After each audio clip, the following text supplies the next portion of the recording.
11. Friends don't lie. Stop it! You're freaking her out! She's freaking me out! The upside down. Do you understand what he's talking about? No. I found the chocolate pudding! Oh God, please tell me it's not the kid. I need you to hide! Mornings are for coffee and contemplation. Holy shit. Welcome back. My name is Kit. I'm Andy. And I'm Steve. And this is Streaming Stranger Things. This time it's season 4, chapter 1, the Hellfire Club. Through the fire and the flames, we get to club. That's right. We've been rewatching every season of Stranger Things, episode by episode, leading up to the November 26th debut of season 5, which we're going to be covering live. So this is stuff that we've already done before. If you're new to the show, we've already covered seasons 1 through 4. We did it again, you know? We put on our old Letterman jackets and we relived the glory days. Yeah. So this One last ride. That's right. This is geared toward Frank the Tank. This is geared toward people who have seen the show before. This is really fun though, starting now, because at least Steve and I have only seen season 4 one time before. Way back when? Was it 3 years ago? 2022. Oh my goodness. Mm-hmm. So this one's pretty new for me, relatively, you know? Yeah. Pretty rusty on the old season 4 stuff. I've seen it like 1.5 times because I did watch it a second time pretty recently, but I was only sort of paying attention. Especially once you found out we were going to be covering it. You're like, Yeah. now I don't have to engage at all. Totally. I understand that for sure. So what we're going to do, you know, we do some fun MadLibs games. We got all kinds of segments at the end, our favorite moments, the Easter eggs that we can find from 80s pop culture, our favorite performance, all that stuff. We start with overall thoughts, and then we get into a scene-by-scene, play-by-play recap. So ostensibly, you could just listen to our coverage instead of rewatching the show if you don't have time to do both. If you want to, yeah. While you prep for the show. So that's what we're going to do, baby. Let's start with the MadLibs. We do it every time. Steve, you running this boat this time? I'll do it this time. You the captain? All right. Yeah. You the Robert Shaw of this ship? He's the captain now. 34 men went into the drink 64 adjectives. and asked them for all sorts of adverbs. And they all failed. That's right. All right, so this is the MadLibs, the section of the show where I ask these two jabronis for your words, adverbs, adjectives, nouns, all that fun stuff. And that was a weird thing my throat just did. And we put pen to the paper so that we can craft a story that you will hear at the very end of the episode. So you'll have to wait to see that. We got Steve Harrington in the crew here for video watchers. There he is. Looking pretty fly. Now, last episode, we did go through the entirety of the official Stranger Things MadLibs booklet. So now we only have the 1980s MadLibs booklet. So we will see how it fares for us this week. Are you boys ready to make a story with me? Yeah. Yeah, let's do it. Who wants to go first? I'll do it. All right, Kit, you're up first. I need an adjective. Girthy. Andy, can I have a verb? Undulate. Kit, I need an adjective. Noisy. Illinoisy. Andy, can I have a part of the body? Septum. Remind the listeners, not for me certainly, because I know this, but the septum, is that this part of your nose? Little part in your nose. Okay, all right. That was for the listeners, not for me. You knew. I knew all along. Can I have a noun? Piercing. Andy, hit me with an adjective. Can I change mine to Prince Albert? Yeah, Prince Albert it is. Prince Albert was in my head, and I was like, part of the body, I could have done foreskin. It was right there. What was my prompt? Adjective. Flaky. Can I have an animal, Kit? You may. Thank you. Orangutan. Andy, how about a noun? Fedora. My lady. Kit, hit me with a verb. Flying crane kick. Andy, that means I need a noun. Body snatcher. I hardly know her. Kit, hit me with a verb. Snort. Andy, verb. Baptize. Can I have an article of clothing, plural? Chaps. Assless, preferably. Assless chaps. Personally, I like more ass in my chaps. Well, that's the thing about assless chaps. It actually has more ass. Yeah, it's a conundrum of a name. It is a paradox. It's a conundrum. Andy, I need an exclamation. Flibbity giblets. And Kit, last but not least, I need a noun. Halo. Well, stick with us till the end of the episode so you can hear the story that these two concocted, titled Pump Up the Jam. Pump it up? Pump it. Love it. All right, let's get into it then. I'm so curious what you guys thought rewatching, especially you, Steve. First, well, Andy, only 1.5 in. Yeah. What was it like rewatching the Hellfire Club? This was a big, just to catch the new listeners up. We've been doing this podcast since 2017 or so. Yeah. Andy and I had a few other podcasts even before that. And nobody cared until season 4. That's not true. A couple hundred people cared. We love them to death. Many of them are still here. Yeah. But most people didn't care until season 4. And then our podcast blew up. We had 40, 50,000 people listening to each of these episodes. And we were like, what the fuck? Yeah. We're highly inappropriate. Should we just delete it? We didn't think anyone was going to listen. And so it's interesting now to revisit, because now this is my whole career, and like we're hoping season 5 is a whole big thing, but it is kind of fascinating on multiple levels, kind of the Eddie Munson of it all and all the memes and stuff. The show itself blew up, which is partially why we blew up, But like going back to it, I was worried, like, is this actually trash? Like what? No. In a way, it's season like 5 or just the show in general? Season 4. Or 4, sorry. Yeah, because so many, when a thing gets really popular, what will happen is the sad people who get no bitches will be like, actually, it sucks and you're all dumb. Even though they were into it before that, but now that it's popular, it's like a thing, right? Yeah. Bitchless chaps. But then, I get it, because chaps can be dudes as well. But also it's like, so there's that, like there's everybody's in my ear, like that show actually sucks, right?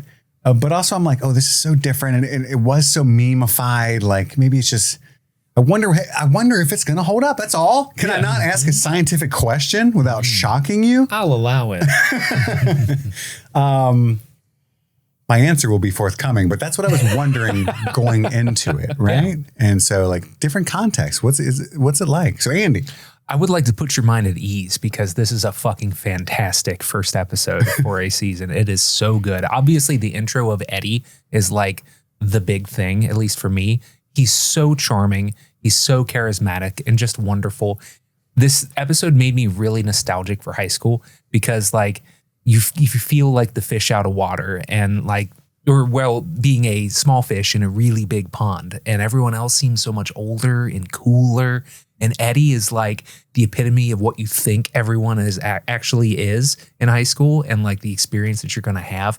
And then Elle's experience is more like what high school is actually like, where it's like people are mean for no reason at all and just get away with it. And that's the way the world works. They're monsters for no reason. let's just say that out the gate.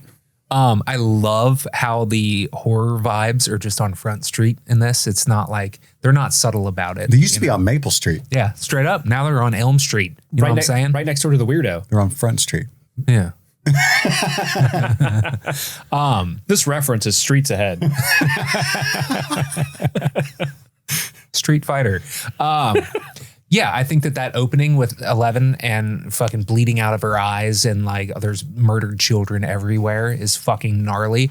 And remember the first time we watched it, I didn't know that was 11. Oh, really? I remember that. Yeah, you're like, who's that kid? It's because the CGI is kind of bad. And it was like, huh, who's that bald kid? What did they do? But it's so cool to open the sequence or the series with that gnarly kill sequence at the beginning. And then again at the end with Chrissy is fucking horrifying. And it is the gnarliest, most disturbing thing that Stranger Things has ever done and maybe ever will do. That came out of nowhere. And I love so much Eddie's reactions to that. It feels so real and yet charming. I don't know. This Joseph Quinn guy, he's going places. He's talent for sure. But yeah, this is a fucking fantastic episode. The stuff in California is really cringy, but I think it's necessary. And I think it's pretty real. And I just hate Angela and I feel bad for 11. But it is a great episode. Steve. Yeah, this was a lot of fun. Like we've said, I have the least amount of memories for season 4 than any other one, because I've seen season 4 once. That was for our coverage.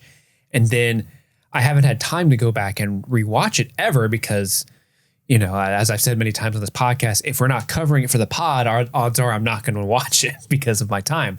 So I haven't had a chance to go back and rewatch season 4. So I'm really, really excited to do that because I remember vaguely what's going on, but it's all a haze, right? It's all looking through a dirty window. Like, oh, I remember that. So it was great to sit down and really start watching this, I had completely, and I don't know how, I completely forgot that the season opens up with the flashback into the Rainbow Room with Marty B. Like I knew he was in season 4, but I forgot that this was how we started the season. Cause I'm like, oh yeah, this scene rocks. Cause we were immediately like, how did he get out of that room in Russia? Yeah. We were like, how did he get out of there? Cause we were like, he's definitely in Russia. That's where he's been this whole time. Where's he been? Oh, this is a flashback. Oh, this is 1979. And the way it plays out is such a great subversion of expectations, because all we've seen of Dr. Brenner up to this point is this guy who's like, find me the girl, kill everyone you see, especially Benny. And you think of him as this murderous, evil guy. And then you see him, what's the crossword puzzle today? Let me prune my tree. And, oh, where's 10? I love that boy. Where's he at? He's my favorite gifted child. It's a nice, even number. He's got a good head. And they're like holding hands with the kids in between the hallway. And it seems a lot more, it's not what they have led you to think the situation is for the kids 100%. Not saying it's a good situation for them to be in, but it's not like the outright abuse that they had shown in previous seasons, right? It's more daddy daycare and less Auschwitz. Yeah. You know? Still not great, problematic for sure, but it's not as horrifying as they made it seem. And so you're like, okay, well, what's this about? And then you see the kid that is a very, very young 11. What did you do? And so you're like, what did she do? And so it's like a great way to kind of, wait, I thought I knew what this show was. I knew what we were getting into, but now I don't have all the answers. Now I'm interested to see how they follow through with that idea. And then, like you mentioned, Annie, getting into high school is great, because I don't have a lot of memories about elementary school or middle school. Like I have some, but like I remember how I felt in high school about certain things. So now that the kids are in high school, it's a little bit more relatable to me, because I have such vivid memories of being an outcast in high school, and I understand where they're going. It's also where friend groups started to change, was the beginning of high school, for me at least. Because growing up in school, you had your neighborhood friends, your school friends, and you were kind of like locked into those relationships. And then you got into high school, and then people started going off into their different clubs, their different sports, their different activities. And you didn't stop being friends necessarily, but you grew apart. And that all started in high school. And that's where your friend groups started to solidify more, because a lot of the people I became really good friends with in high school, I'm still friends with today. And it's just, I felt that pain, and I'm going to say it right now. Like, I feel so bad for Lucas in this episode. That kid just wants his friends to support him, and they just won't. Yeah. And I'm like, guys, it's the championship game. It's not like, even me, I fucking hate sports. I hate going to basketball games in high school. But if one of my best friends was playing in that game and it was the championship game, I would be like, yeah, I'm going, because we're going to party if you win. So I just feel bad for Lucas, and I just love what they're doing with the kids, how they're adapting to high school. Max is still dealing with what happened to Billy, and she's pulling away from everybody.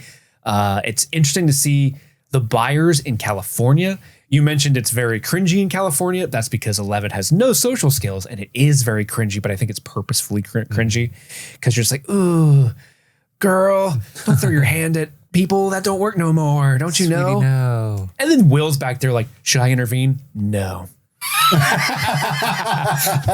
Let's see how this plays out. Will sucks. Did she embarrass herself? Now I'll walk in. Oh, Elle, girl. Look, we can, and he's like crying. I know. Like, dude, get your fucking shit together, dude. She needs you, right? It's gonna be okay. I feel like it's not now. Yeah.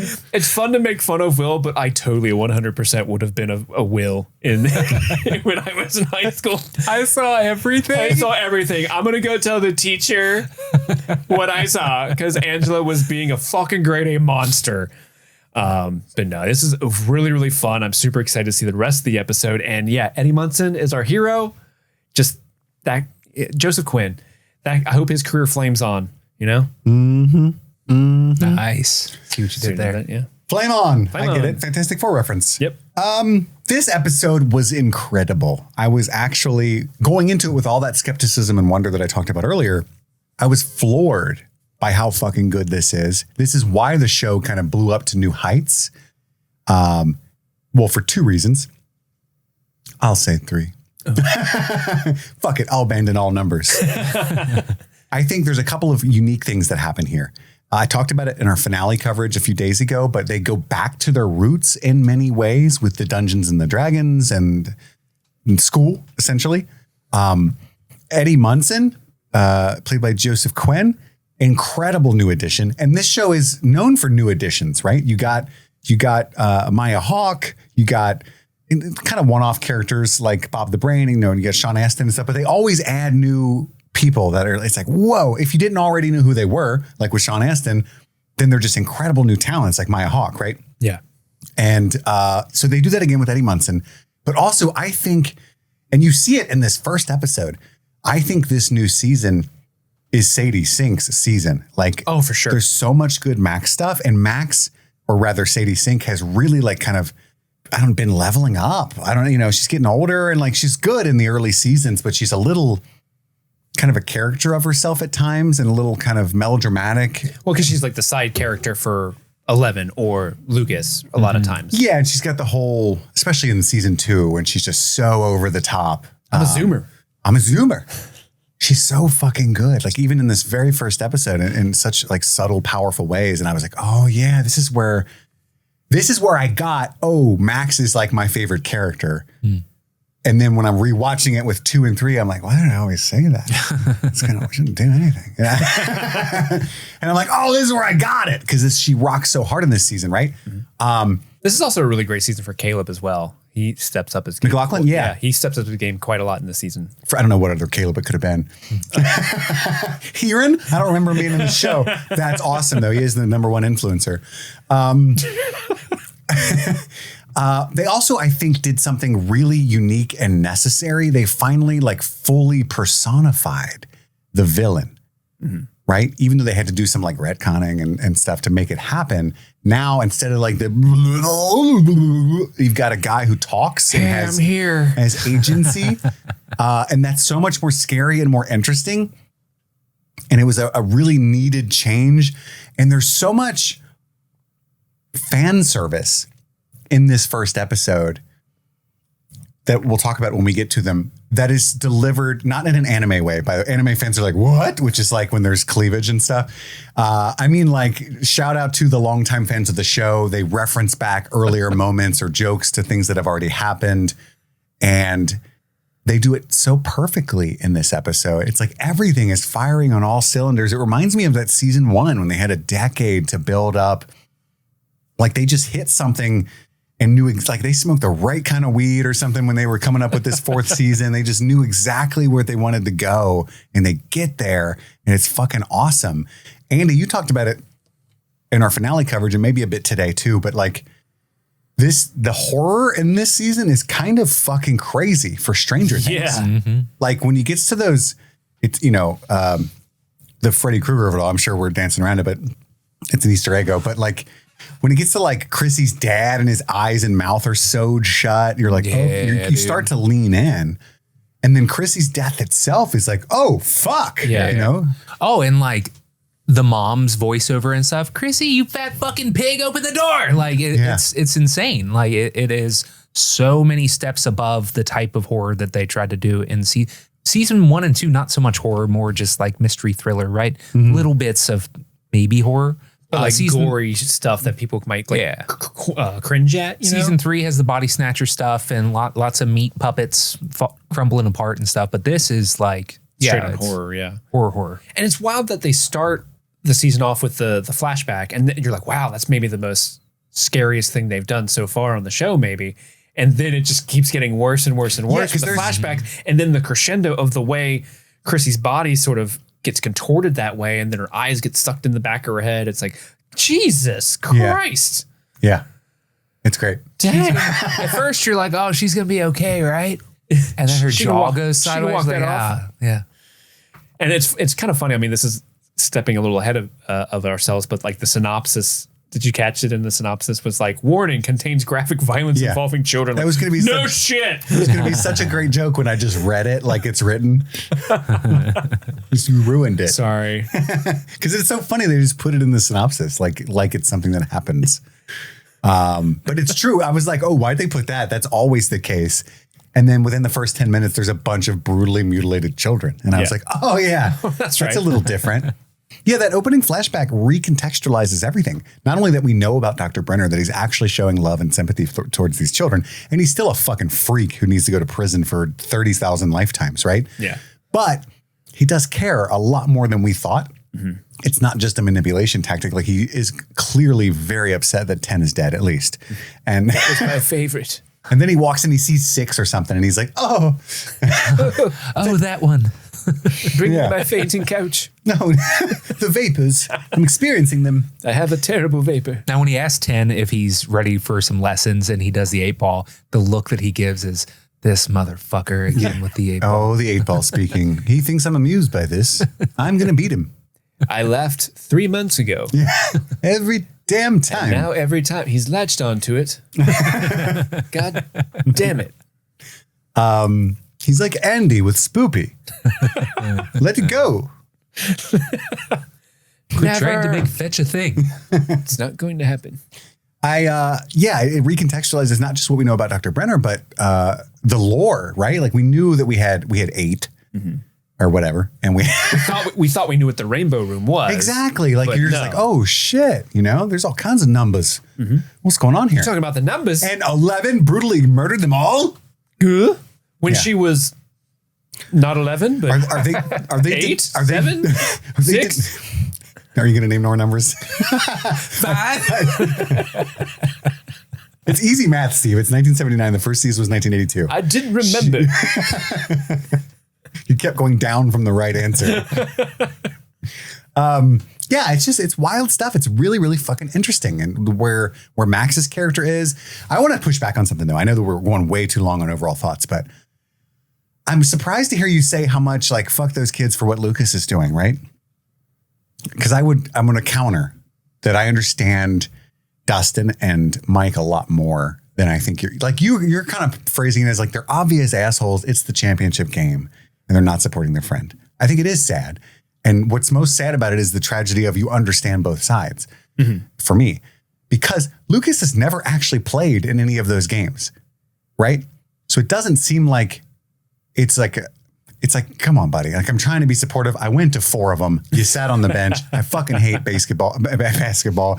All of your teammates are our bullies, and you're abandoning your core personality to leave us and go do this thing. Good luck to you. I'm not hating on you, but this is the championship D&D match that's really important to us.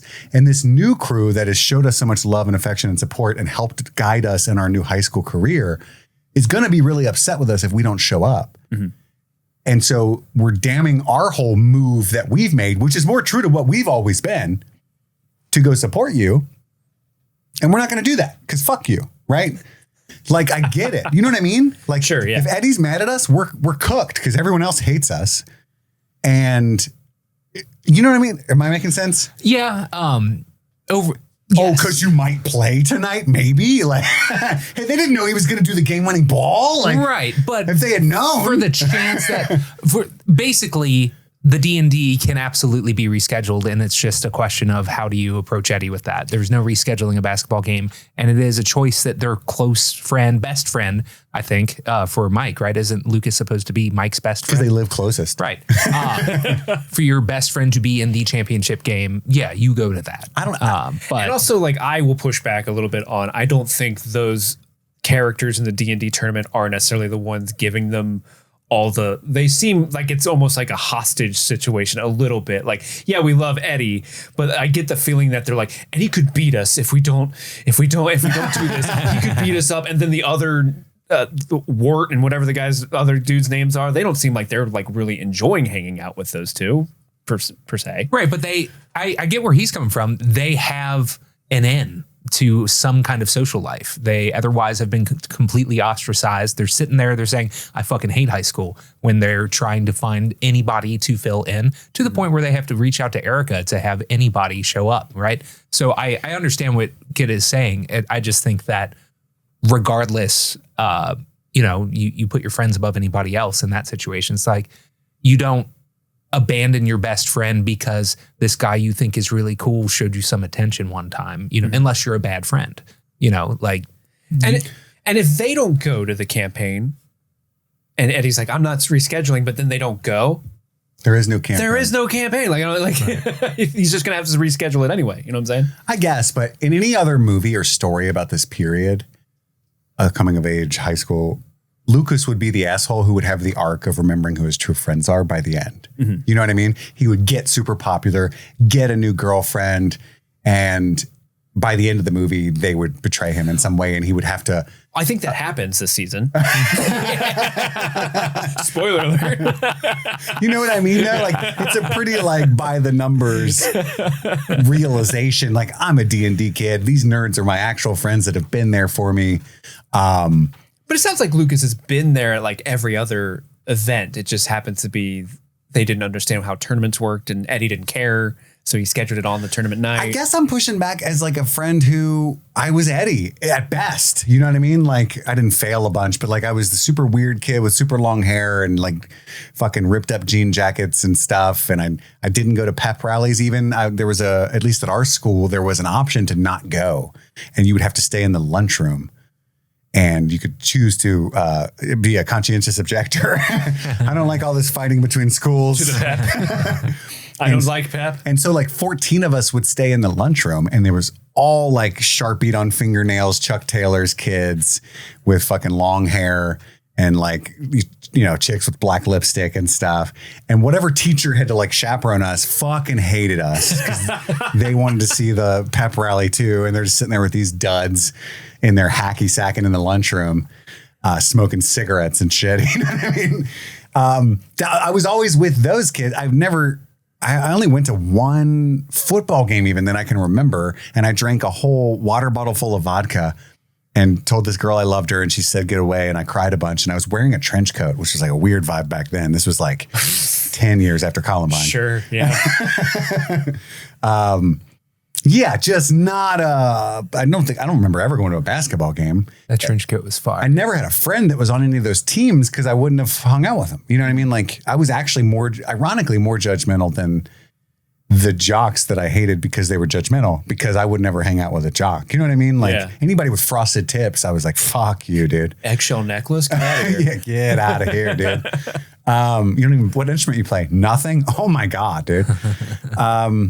Yeah, so I just kind of like, I would see that as like a betrayal, you know? Because you were a sporty guy, but not really in high school. In high school, I had quit everything except for the swim team. I stuck with that. That made sense to me because everybody's like scantily clad and like water's fun.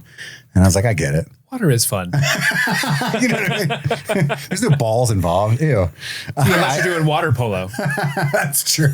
I skipped all the pep rallies and stuff too. And like, yeah, I mean, they were bullshit. This looks way more fun. There weren't like fun speeches that I remember at our pep rallies. Those Yeah, that but I I know did go They to. would never give a hot mic to the captain of the basketball team at my school. For sure. Because it would just like, what up these nuts? It would just be that. Yeah. It's not like this dude who's got like a written speech and everything. Yeah. Chrissy, 6'7". babe. Yeah, basketball games weren't all fucking cool and Teen Wolf in our day, you know? Early aughts, but They never let us sit out. Like I would have sat out the pep rallies, but we didn't. They forced you to go? We didn't have that option. I think they were smart for that because they didn't want the bad vibes in there. They didn't want us trolling people, and yelling like "suck these nuts" and ruining the pep rally with our attitude. So they're like, just stay in here and be haters and fail at life, like we know you will, and go home and hit your bongs and hope your dad doesn't hit you or whatever you do all day. They were so shitty. And ironically, like I had a 4.0 and stuff. I like to read. I just really liked like Eggin houses and rock and roll too. You know what I mean? Yeah. So people have layers. I do see what you're saying. And like, I feel bad for Lucas and stuff 100%, but I wasn't at no point watching this last night was I like, fucking Mike and Dustin, dude, what douchebags. It's like, no, that's really important to them. And he's about to go to California for weeks. Like reschedule to when? Like this is going to be a month later that it's going to happen. That's a good point. You know what I mean? That's like Mike's leaving the next I didn't think day. about the vacation. Hey, that changes it a little bit, That right? does, like, yeah. And Eddie lives in a trailer. This is like all he's got. You know what I mean? Like as a fellow poor, I was like, fuck the basketball game. You know what I mean? Oh, look, like Eddie, do whatever he wants. I'm just saying. Like, if I were Dustin and Mike, I would probably be like, sorry, man. This is my bud. It's my bro. Yeah. And he's got a killer swim meet. I gotta go see. He's riding the bench at the swim meet. And he's got that Speedo on, just looking up at the stands for Steve. Have you seen Andy in a Speedo? I mean, it sells itself. He's been shaving all week. We have to show up.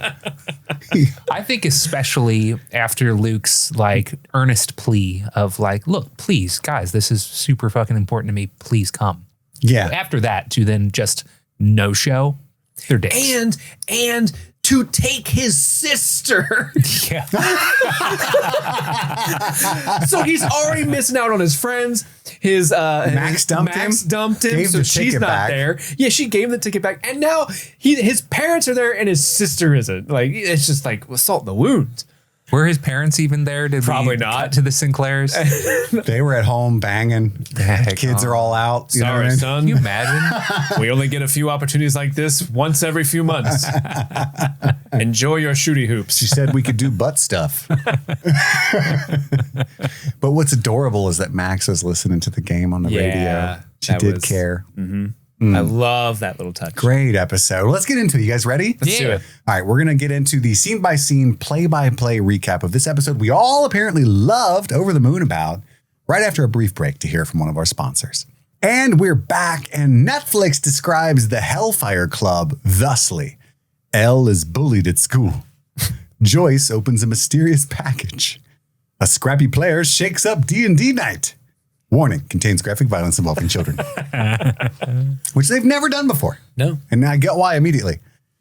It opens with this paper boy, and this paper boy is good. Dude. Until he hits that car. He's inconsistent for sure. Well, at first it's like, oh shit. Yeah. And then he hits the car, and I'm like, oh.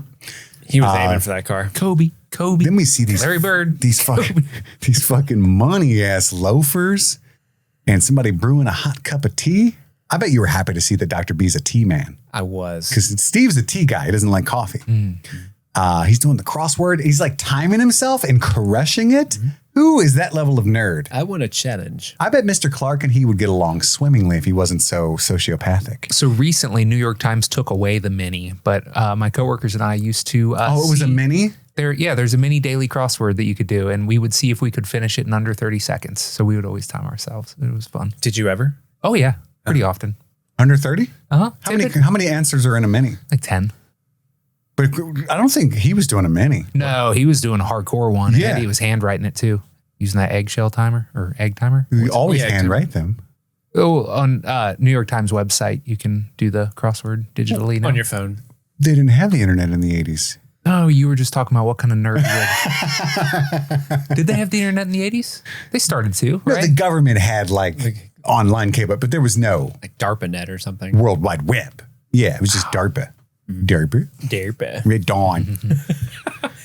I love the little sound design when he clips the He's like doing the Mr. Miyagi thing. Yeah. he clips, shwing, Yeah. and then there's that ringing and it goes until he like sets the timer, it carries through. When I was a kid, this is what I imagined being like single as an adult was like. Like, I'm going to work out, do the crossword, have my loafers, read the paper, prune my plants. And in reality, it's just a lot of masturbation and crying. But well, like, they didn't show us that part of Barney B's day.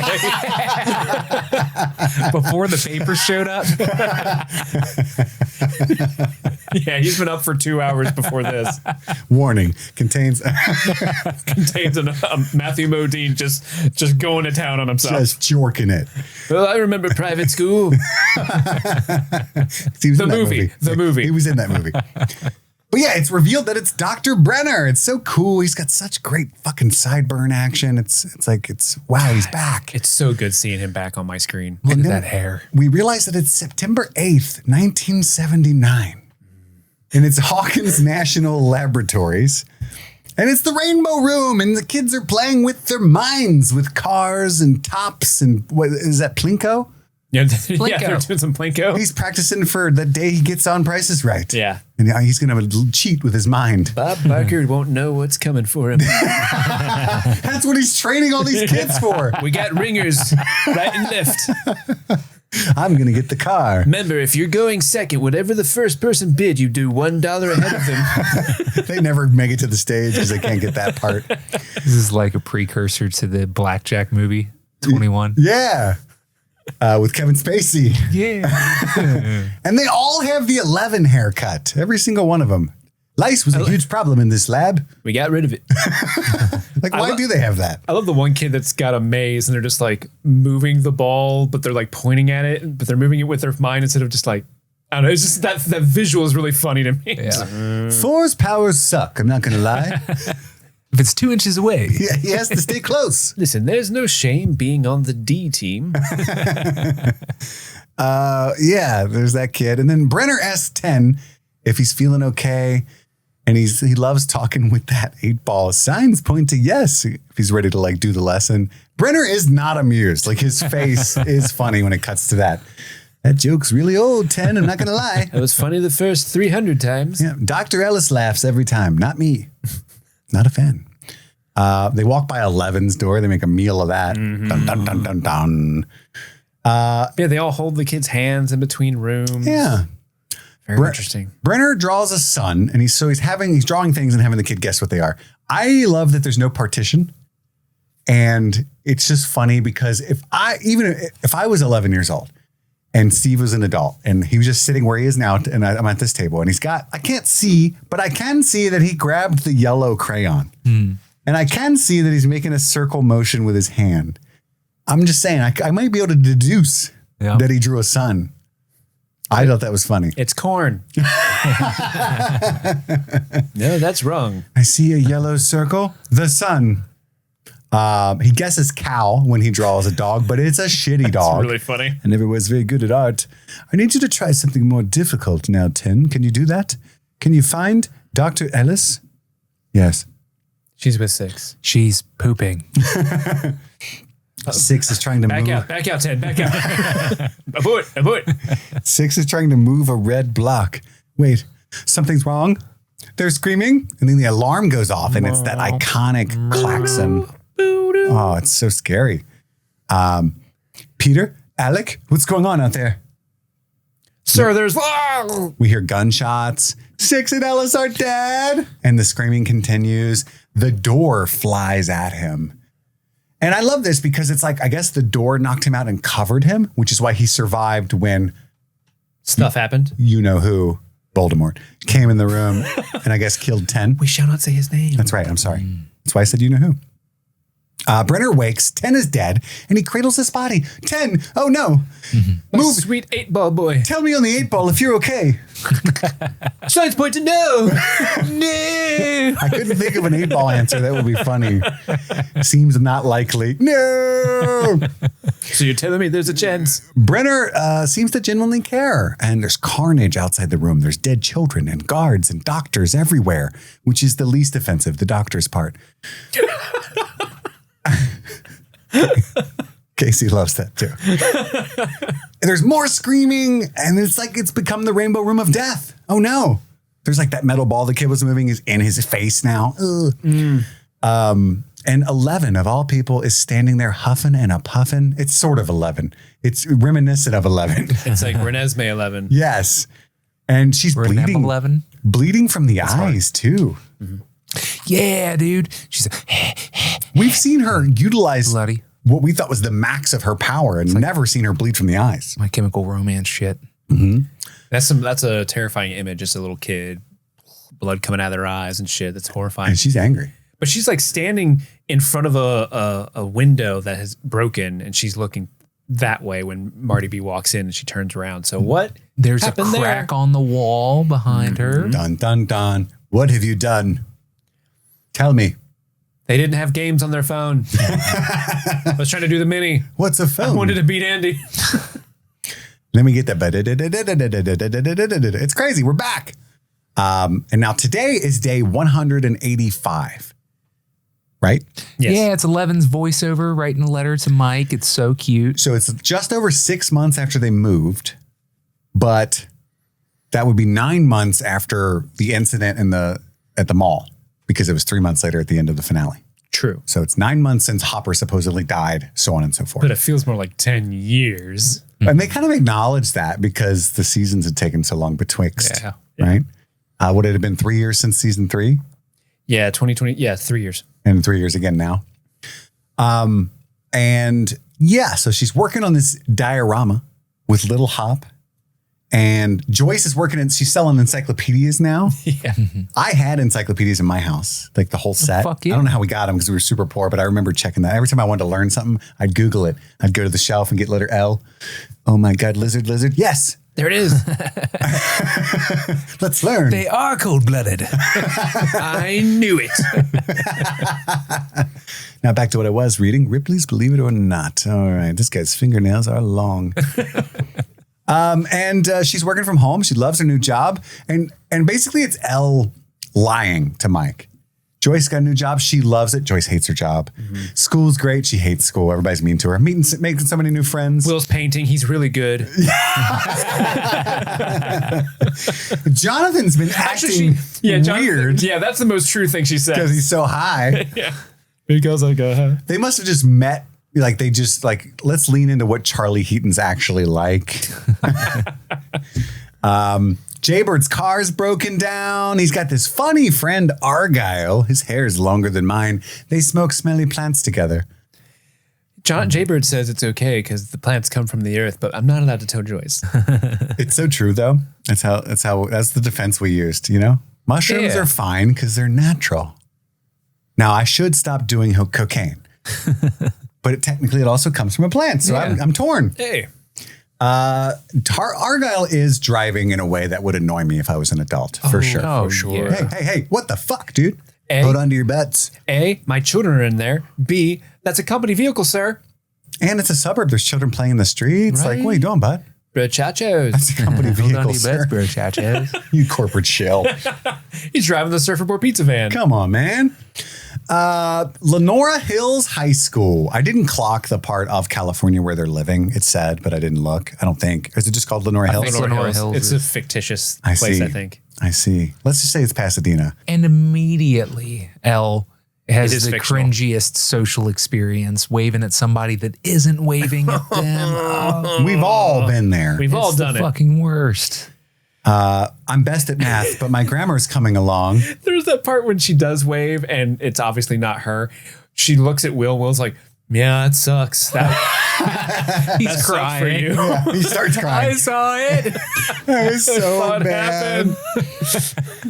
It's one day until spring break, and Elle sits by Will in that class. She gets a spit wad on her cheek. You remember spitwads? Yeah. I think we lived in a post-spitwad era, but where we knew of them, but nobody actively spitwadded very often. I once got spit on. Like a loogie, like a full-on. Not in a sexual way? Face. It wasn't like a- That's okay. fighting. You can't Yeah. let that happen. He let it. Damn. I willed it. He just started crying. Let it happen and then cried later. Phil ran up to you weeping. I saw The whole thing. It's terrible. I took a photo of it. because he's a photographer. Yeah.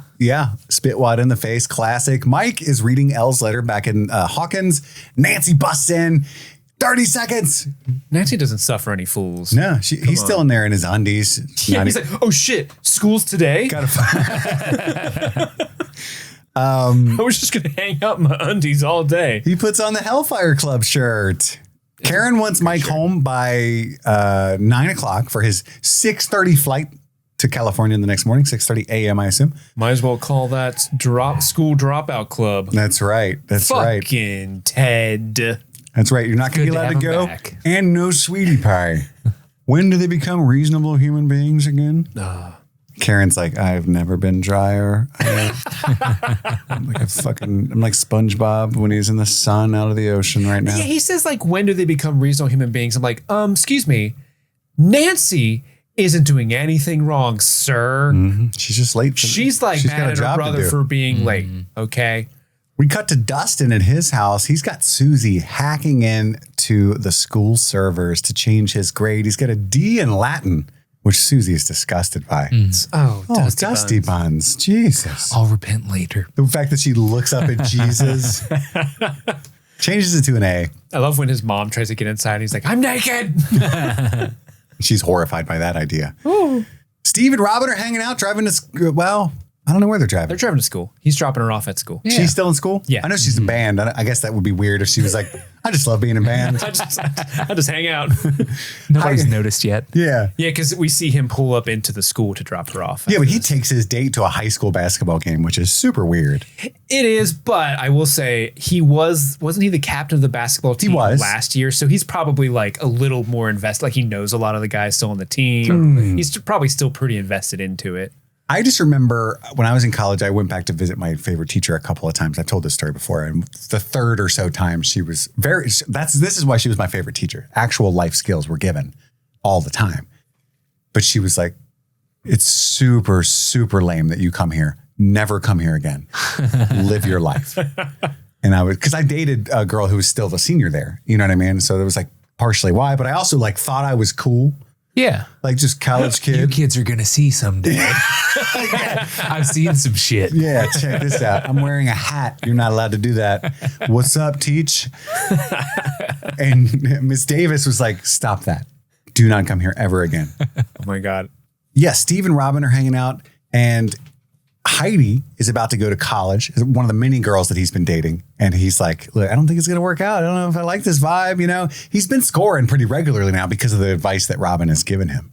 He's batting 1,000, right? Mm-hmm. And he's trying to help her about Vicky, this girl that she has a crush on. And he tells Robin to be herself. And she's like, you can't just give me my own advice, right? Stop quoting me to me. And she says a very, valid thing. Like, you ask the wrong girl out who's not interested, not a big deal. Maybe your ego gets a little bruised. I asked the wrong girl, meaning I think she's a lesbian and she's not. I become the town pariah, right? It's a totally different stakes. Yeah. And he's like, Vicky, definitely not the wrong girl. She returned Fast Times at Ridgemont High, paused at 53 minutes, 5 seconds. Who does that? People who like boobies. Yeah. Vicky likes boobies. Ew, don't say that word. I love this scene because he's like, she says, ew. And he's like, everybody likes boobies. I like boobies. You like boobies. Vicky likes boobies. It's so good. Booby. And we get to the Hawkins pep rally. We see Max getting off the bus, which I think is profound because Billy always drove her to school. Yeah. So I didn't catch that. That's good. Literally, as soon as we see her get off the bus, you get sad. I hate driving with the normies. Yeah. I used to look so cool. Get dropped off. And she says she forgot it was Thursday. So the counselor's like, hey, you missed our meeting. That's who that lady is. And she hasn't been going back to counseling, which, by the way, amazing that they think school counselors actually counsel. None of them did that ever. But apparently in this fictional universe, they do. In They the helped 80s? with Yeah. college entrance stuff. Yeah, that's it. That was it, though. Yeah. Help you apply. I'll, file this. Get the fuck out. Yeah. Again, Hawkins School is such a conundrum because they clearly have such a great budget that they can like throw huge parties like the Snowball, but also they have what is essentially a therapist on staff, you know? Yeah. I mean, I love that for the Which kids. is what it should be like. It should be but like. it is not. A lot of schools are transitioning to having someone like that on the team. They which should I think have is great. PhD child psychologists at schools. They should. Absolutely. they With should. bulletproof vests. Yes. Yep. It's the Tigers pep rally. And Robin is in band and Vicky's in band with her. And immediately I'm like, okay, she does have a good shot. So Robin's playing what? Band girls? trumpet? What is she playing? Is Robin playing trumpet? Andy And played Vicky's trumpet. playing clarinet. She is. I clock that. Yeah, that's the Squidward instrument. Yes. So Vicky's a woodwind and Robin she is is. a brass. Sure. Andy played trumpet. I did. I miss it. Dustin is telling Mike that Susie's a better girlfriend than Elle. I'm not saying that my girlfriend's better than yours, but Well, he's like, mine saved the world twice. And Dustin's like, yeah, but you still have a C in Spanish. So which one is more useful? Dustin. Glenn Powell 2.0 is team captain. And we learned that Lucas, what is that guy's name? It's definitely Chad or Brad, It's right? Jason. It's Jason. It's basically Chad. Played by Mason Dye. And Lucas is on the team. And see, here's the part that maybe I made this up, but here's the part where I was coming from, Steve. I think Lucas goes to wave at Dustin and Mike and then doesn't. No, he waves at Max. He waves at Max and Max looks away from him. I was taking notes and I read the scene that way in my head. Gotcha. Yeah, he waves at Max and she just looks away and it hurts his feelings. And that's why he goes, Cold-blooded. Starts singing Foreigner. Doesn't he see Max and Lucas and they kind of sheepishly like, hey, they give him kind of like a, we don't want to be here at the pep rally wave. You mean Dustin and Mike? Yes. Sorry. I think so. Yeah. Yeah. There's like hey. Well, then we get Jason's whole speech. Chrissy. What's up, babe? Love you, babe. How fucking wild is this? It was like, we've had a hard year. It's been a tough year for Hawkins. 30 people died. Our heroic Chief Hopper died. But I thought to myself when we were down last night. 10 points. 10 points at half. I didn't want them to die for nothing. Think of Jay, Melissa. This is why Heather, Billy. This is what like my idea of sports is when I hate it. When I worked in car sales, something similar to this happened and I quit a couple of weeks later. But we had these sales meetings every morning, like the always be closing, baby, coffees for closers. Like all that shit's real. It's very much. Did you work at Gary Glenn Ross? It's very much like that. Wolf of Wall Street, Glengarry Glen Ross, Margin Call, all these movies making fun of that culture. They love all of those movies and they aspire to be the villains. It's a real thing. When Wolf of Wall Street came out, I worked in like a Joyce job. I sold advertising space from home on the phone in telemarketing. Telemarketing is brutal. Yeah. And my cousin owned the company and she called me and she's like, this new movie, Wolf of Wall Street, came out. And I had just seen it because I fucking love Scorsese, right? And she's like, it inspired me so much. We're going to sell so many units today. Oh, no. I quit that day. Oh, no. Because I told my fiance at the time, I was like, she thinks that movie is about him being a good salesman. I can't work for somebody that's that fucking stupid and immoral. So I quit. And then it happened to me again. I'm at in car sales. I'm in the sales meeting. And the guy says, if you're sad, sell a car. Life's not working out, sell a car. Your grandmother dies, sell a car. That's what she would want. And I was like, what? It was very similar to this because this is how like dummies think, right? Mm-hmm. And I was like, and then I made a bunch of money on cryptocurrency and quit my job. Never went back. The dream. Started making tiki-takis. Doge. The rest is history. Yeah. So, this kind of thing, I was chuckling because it's like, dude, there's people like this that are like, we were down 10 points at half. And I was thinking, think of Heather. Think of Billy. Let's win this game for them. And there's that girl next to Max when he says Billy that's like, ew, I forgot you know a dad. Like she's in the background like, oh, this is awkward for me now. This is supposed to be the pep rally? Yeah, you're like opposite of pepping me right now. Yeah. You're reminding me of dead kids. And she lives in a trailer now. Oh, ew. I heard her mom drinks. Coors of all things. Not even Schlitz, it's Coors. Ew. Ugh. That's the real crime. Coors for pores, everyone knows. Yeah, and Jason says something interesting that they all perished in that fire. So that's the new like government cover-up story. The mall caught fire. How would that have worked? All these people that wandered off from the fun fair just all went to this fire. Where? What the fuck's going on over there? How did Mrs. Driscoll's ass get in that fire? She knew about the deals.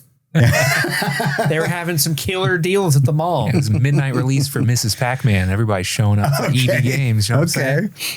That's what the kid was doing. The one kid that was part of the flame. But it's the championship game that night. And that immediately, to their credit, Lucas or tonight. Dustin and Mike are like, tonight. Oh, fuck. shit. Because they really want to go support him, but what are they going to do, right? I love how they're like, I thought their last game was last night. It's a tournament, you idiots. That means if they win, there's another one. Who makes these rules? Exactly. That's me whenever it's baseball season. I know, there's so many. No more to go. Oh my God. I was so happy that my friends, the Dodgers won because my friend loves the Dodgers. There's more. The Mariners also won. Did you see that though? Ohtani did some like crazy shit. It was like 3 home runs or something. Triple. That's crazy. He did a triple. Triple? Yeah. Sorry, Steve. Yeah, triple. So yeah, Lucas is like, Eddie should move Hellfire to another night. But Lucas has been on the bench all year. And he's like, guys, this is our end to the popular crowd, okay? And they're like, what do we even want to be popular? And Lucas has like a genuine emotional plea to them. Like, guys, this was supposed to be the new start for us. It's been fucking terrible. Max dumped me. I'm tired of being bullied. Just come to my game, please. Mm-hmm. Please. They're like, no. Counterpoint. What's Erica doing tonight? We cut to the mailman in California showing up at Joyce's house. I love the way they introduce the mailman because it's some Edgar Wright shit where it's like whoosh, whoosh, whoosh, like close ups of him pulling out the box and then the door opens and it's just your friendly neighborhood mailman. But also the idea Joyce. that he's like knows everybody and what kind of mail they look forward to. Sorry, the acceptance letter didn't come in yet. I went through all of it. It's a crime, but I'm trying to help you out. Don't worry, it'll show up. Those new panties you bought are awesome. Girl. Great little snug. Great color. He tried them on. Little snug. A little rough on the berries, if you know what I'm saying. Remember that time? I don't because I'm too young for it. But remember that time when everyone knew their mailman and you'd be like, "Oh, what's up, Gary? What do we got today?" Famously, lots of people fucked him. I feel like I told this story recently about my mailman who became friendly with me. You fucked him? No. Oh yeah, you like followed you on Facebook and made it awkward. Oh, that's right. We That's became right. friends. Until that, Yeah. he definitely listens, by the way, and he's super offended right now. Him and Dustin. He was a good dude. I liked him. No, I can't cover it up with that. Yeah. He's just offended you didn't fuck him. Yeah, he did want a piece of that Andy. Crack me off a piece of that Andy. Joyce is trying to sell these encyclopedias to Mrs. Ergenbright. And, she has the whole exchange with the mailman where she's ignoring Carol. And she's about to make a sale. Do you want A through C or you just want the whole fucking set of 26? Once you get to C, you're going to wonder what comes next. Why don't you remind me how much that costs? And then, but she's not going to close because she's confused because this giant box has Russian stamps all over it. And you know how we know? They use the hammer and the sickle on the stamps, which I guess the Soviet Union would. We have one stamp. Yeah, only stamp you can buy. This is only type of stamp. Well, there's two. Stalin, also cool. There's actually a third. We have the Bugs Bunny one. He's collectible. He is so rascally, just like I Russia. like Webbit. Anyway, and inside that box, for some reason, it's so large, is a tiny Russian doll, but not like the Russian doll that you think of, where it's like doop doop. The doop, nesting doop, doop. dolls? Yeah, And I love the music. The Russian music here is so over the top and funny. Yeah. yeah, whatever it is. No, that's not it. That's a different one. The song is very funny. It's actually from the first episode of season 3 as well, but it's like from the Red Choir Army. Oh, Or is Red it? Army Choir. So and basically it's like Red Dawn. Red Army is best army is the title of the Those song. are the lyrics. I have it in Easter eggs, but it's really funny. We cut to Lenora Hills High School. Angela's presentation is on Helen Keller. That's her hero. Helen Keller, of course. And Jane, quote unquote, has to follow that. And even the teacher's like, good luck to whoever has to follow that. No one ever wants to follow a Helen Keller presentation. No, Right. You can't. John Cena is the only person she could have picked. Do, do, do, do. And Helen Keller rolls in. Can't see me. Oh my God. Oh my God. You got that backwards. Only Will claps enthusiastically when Jane is called. He's a ride or die girly. He tries, but also he's like, And then she stands up and says, I made a diorama. And he's like, fuck. it's a D-Ray-Amma, yeah. Oh, God, she does not make it easy, right? She chose her dad. Doesn't someone try to flirt with Will? Yes. Not yet. After her D-Ray-Amma, it cuts to the chick next to Will, and she puts her foot on his ankle. A little footsie action. Yeah, some hardcore footsie. She's like, I love a bowl He cut. says, stay away, Jezebel. That's why. Yeah, he's like, ugh. Not today, Satan. She's like, whatever. Yeah, she does kind of really rub it in, lay it on thick. Like, Eleven's awkward enough. But why'd she have to say Mr. Fibley the squirrel was there too? Like, that never even happened. She made that. That's the squirrel she threw at the dude. This is that was Mr. on Fibley. fire. He's a squirrel. I threw him at a hunter. When did she name him Mr. Fibley? And what does that mean? I don't know. She's just purposely making it more awkward than it has to be. And she's got that 80s bingo mom haircut with the bangs and the long hair. Joyce is doing her hair. Oh, yeah. Yeah, her hair looks like Joyce. It's really cute. That's fair. Well, Joyce, you're not helping. That's all I'm saying. It's better than when Hop was doing her hair, though, you know? Yeah. And then what's she going to say? This is the alarm that my dad made. It's going to get weird at this point. Right. We set booby traps because of the government. They're after me. But Angela has a question because Angela is, she's a shit. The biggest shit in the Seven Kingdoms. I have a question. I'm just confused about the rules of the assignment. Yeah, she's so unforgivable in the way that she approaches this.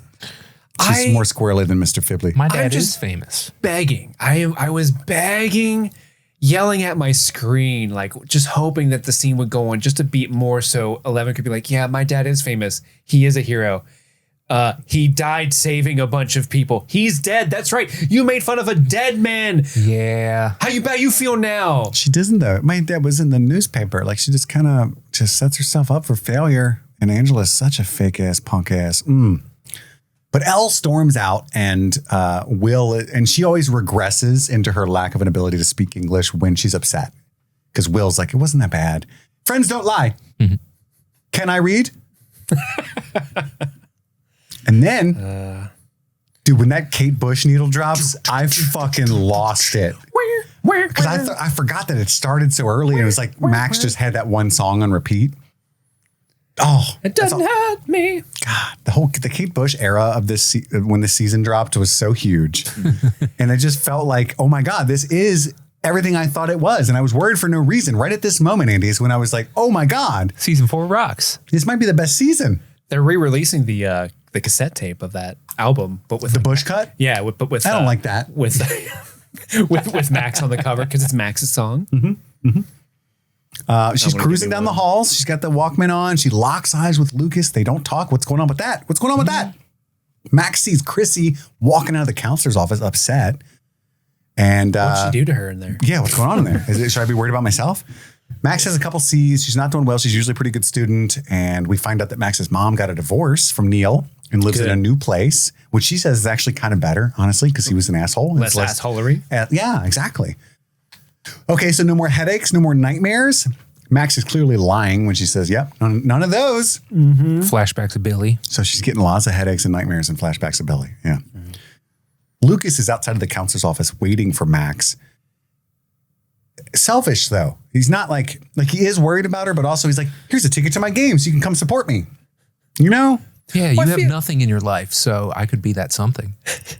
When she says, are you stalking me, is when I was like, there's some good little tiny fan service things in this, you know? Are you stalking me? Yeah. And he says, maybe you should find something you care about too. I mean, something new, since like you cared about your brother and he's dead. Yeah. So maybe like chess. I don't know. And she's offended by that. And he's like, look, it's like you're a ghost or something.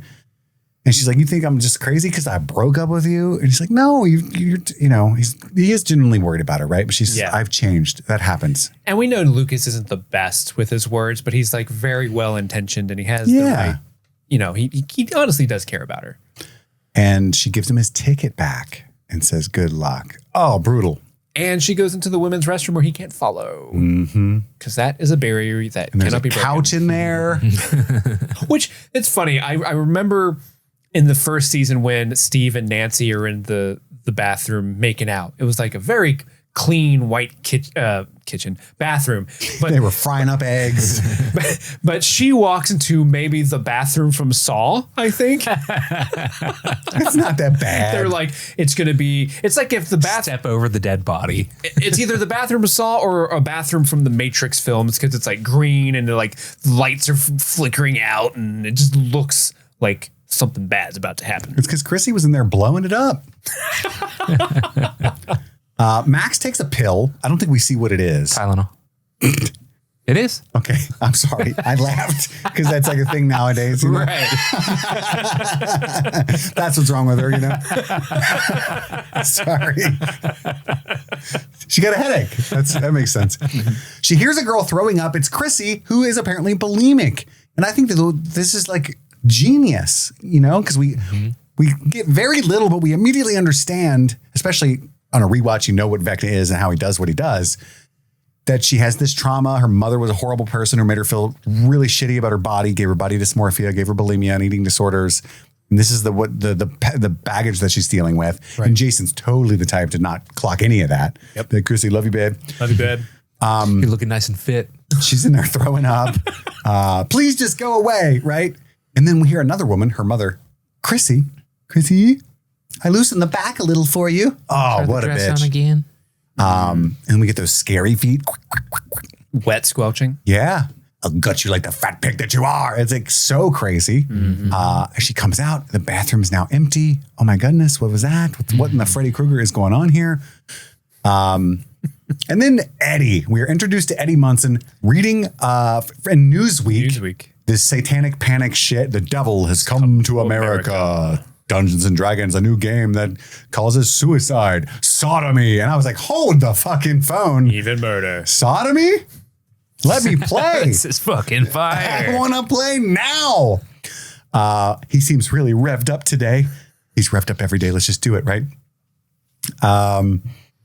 And yeah, I love his speech as a kid who, like, I wasn't super into sports. I did play them in high school, but I was not super into the whole world of it. But we got to compete and only this matters. His little speech where he's like, just because we don't play a fantasy game and we play a different kind of fantasy game. Oh, it's so good. Man after my own heart. As long as you're into band, we're science, we're parties, balls into laundry baskets, right? You got a problem, freak? Classic little devil face he gives him. It's forced conformity that's killing the kids. And then this is the window that Dustin has to jump into and say that Lucas isn't coming. Postpone. And then like Wharton. Over my dead fucking body. Yeah, Crab and Goyle are hilarious. Postpone the cult of Vecna. Can we just get a sub, right? I love can I level with you? And then he talks about the whole bit where he's going to walk that stage. He's been held back a lot. This dude is like 19. It's yeah. He's been held back twice, I think is what it says. That's what you said last year. This year it's for real though. 86, baby. Listen, Jeff graduates this year. I'm going to graduate. Gareth has a year and a half left. Fuck that guy. You're the future of our team. That's right. You got to find other lost sheepies. Get your Bo Peeps on. Go find a sub. Joyce has been trying to get a hold of Murray. She finally does, who is apparently a black belt in karate. It had the hammer with the little hook thingamajiggy, a sickle. And she's like, should I be concerned? I got this Russian package. I would be. Yeah, absolutely. You should be. I would already move. Did you order something from Russia? No. Then yeah, be worried. Remember the part where we killed 30 of them? Yeah. You're the one that moved closer to Russia. You took out a lot of their comrades. She did. What is the sphere, Steve? I don't think she did, actually. Is it, though? No, I'm kidding. Hold on. She's definitely closer to Russia now. You think so? Yes, for sure. One side of Russia, at least. Yeah, it's such a big place. It's such a weird thing to Google. What's closer, Indiana or California to Russia? Indiana is closer to Russia than California. No. Suck my balls. Really? If you go from the top, maybe? Oh, okay. Yeah. If you fly north. By 600-ish kilometers, motherfucker. Dang. They're about fly over that pole. That Pacific Ocean be huge. They're about equidistant, really, though. Equidistant? Yeah, that's the proper term. That's a good word. That was according to AI. I won't actually dig into a real answer because I won. Oh. And there's no need. No need. It's okay when AI sides with you. You get it. Like, would Terminator have been a plot if the AI was cool? No. You know? Yeah, I get it. Come with me if you want to come. That would have been awesome. Whoa. John Connor. No, that made it weird, dude. Why'd you make it fucking weird, He's dude? An adult now. He's an adult now. I was like, yeah, wait. Which timeline? Officer, I found him. Get him. I tricked him. Oh, no. Hasta la vista. Anyway, and Murray asks Joyce to undress the doll, but they also do this like Austin Powers thing where Murray's naked and these objects keep covering his junk. Gets in the ice bath. Oh, yeah. Yeah, it's like it has nipples right as he gets in the ice bath. Yeah, woo! It's so random, but it's cracked and glued back together. And at this point, Murray's like very alarmed by this and says that she has to smash it. Right? You have something you can smash it with, you need some, which is so strange until he reveals the reason. He's like, "Do you have rope and something heavy enough to smash it?" And I'm like, it cuts to the hammer and wood shop, but I'm like, "What do you mean? What does rope have to do?" Like I was so confused. But yeah, so it hard cuts to Jonathan and Argyle, who are in shop class. Argyle built a weeder. It's like a bird weeder, feeder, man. but for weed. I'm just trying to make you, trying to cheer you up, man. Come on, man. Turn that frown upside down. Mopey dick. That was a great dig. I loved it. So funny. Come on, Mopey Dick. He tells him Nancy's ditching him because she's not coming to visit. She has to work. She's a very dedicated lady. And there's this whole thing where it's intercut between Fred and Argyle, both giving the same advice that their significant other needs to be abandoned and they need to get some side action, which is weird from Fred. Yeah, I was going to say Fred has a lot of experience in this realm. You know, Well, I think Fred has ulterior motives. Like Argyle's probably not trying to fuck Jonathan. that we know of. Fred, though, he's that guy. That's true. Yeah. He's, I think you need to start looking at guys around you in your immediate vicinity who might have wieners. Nancy throws some digs at Fred too. Jonathan's not like you. He's caring and compassionate and never does a thing halfway. You've been a good boy, man. Go get some hanky panky, you know? But they each talk each other up and support one another from across the country about how wonderful the other is. And they love each other. Darn it. Everything is perfect between us. At that moment, Mike busts into the editorial room. Nancy, you want to play D&D? She's like, get the fuck out of here.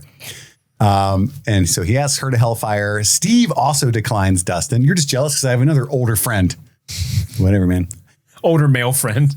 He's like, Heidi might be the one. And then a girl comes in and he's like, I got to go. And then Mike asks some random wrestler guy, we like fight with dice. Yeah, but not normal ones. They have 20 sides. And he's just staring at him. D20. Dustin asks Max, which is such a funny scene because she's so sarcastic about it. Oh, do I get to wear that t-shirt? Yeah, you totally do. You're being sarcastic, aren't you? She's being sarcastic.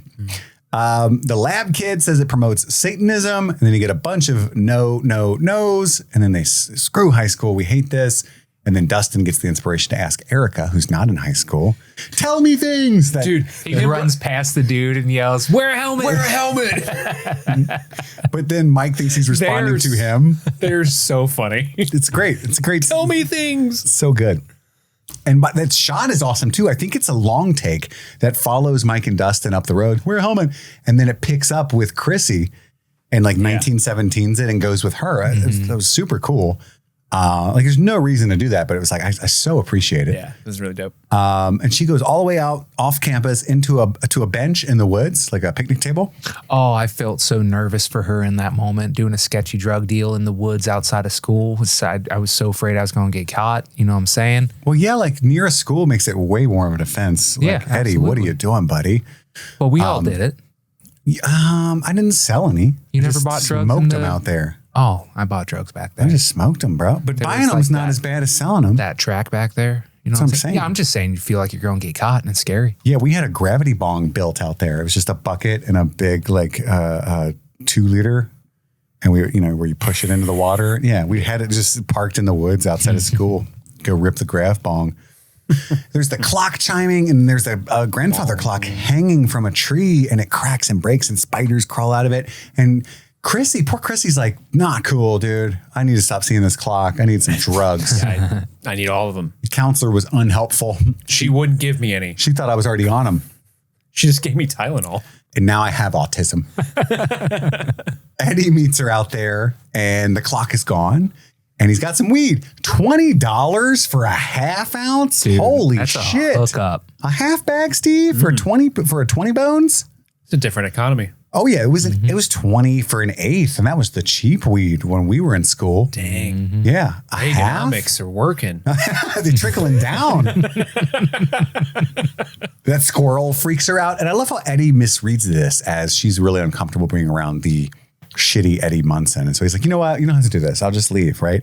She's like, no, it's not that. Do you ever feel like you're losing your mind? He's like, on a daily basis, especially today, I'm doing a drug deal with Chrissy Cunningham. The queen of Hawkins High. We actually met before in the middle school talent show when I was playing for Corroded Coffin. Great I band love name. it. I love his reaction When she doesn't remember him? He's like, yes, you do remember. It's so fun. But yes, where- also where he holds his heart and falls over. Yeah. He's just so charming. And she's You know? tickled by that. He's She's just like, trying to make her feel comfortable. He's so sweet. You're not what I thought you were. Which goes against your Mike and Dustin feel held like hostage thing. Because when you actually know Eddie, he's such a sweet guy. For sure. Yeah. Such a sweetie. He is. I still play guitar. Still happy about that. I thought you'd be mean and scary too. I'm going to give you a discount. $15. $15? Mm-hmm. Put that shit in my hand, little man. That money doesn't show, then you owe me. She wants something stronger. do you have any ketamine? I want to go into a K-hole. I don't remember. Oh my God, I'm such an idiot because he refers to it as Special K. And I was like, I got to ask the boys if they know what Special K means. And Andy says ketamine. Like, fucking, of course it's ketamine. Yeah, it's Jesus. Special K. It's the K that's special because it's ketamine. Mm-hmm. And She's going to buy Twitter and rename it X after she gets her ketamine in her. that's right.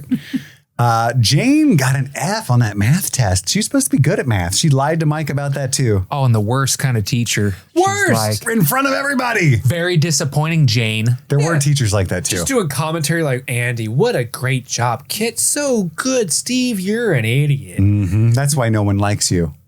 Damn. Damn, okay. Mr. Clark would never. I had one time in college where a teacher did something kind of like that, where it's like basically everybody did pretty poorly on this test. There was one person that got an A, but the average for everybody was like a C minus. I was the one that got an A. And I'm like, no fucking shit. And I'm like looking around like, did anybody see? Anybody?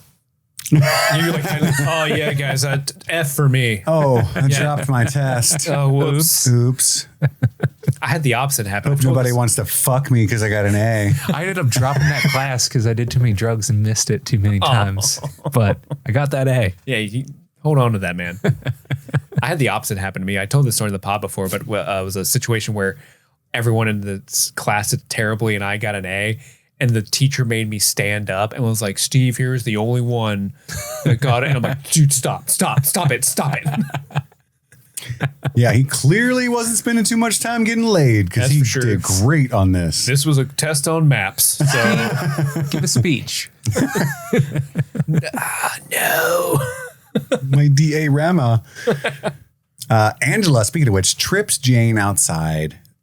They like stomp on her diorama and shit. Like they're so crazy about it. Mr. Fibley's okay. Mr. Fibley's toast, I bro. don't think you do. Will walks out and sees all this. And like Steve said, he's just like, ooh, nothing I can do. This is her fight. But 11 decides to stand up for herself. Angela. I remember watching this for the first time at Andy's house, and Andy like died. We had to revive him with Heath bars because he was so embarrassed. Oh, she just throws her hand at her and screams, "Yikes!" Ooh. And then Angela goes, "Holy shit!" Now it would have been worse had her powers worked. What was she going to do? Kill her? Rip her in half. Like, Yeah. what if she just exploded? Was she just going to make her pee? Maybe. Who knows? Oh, that would have been okay.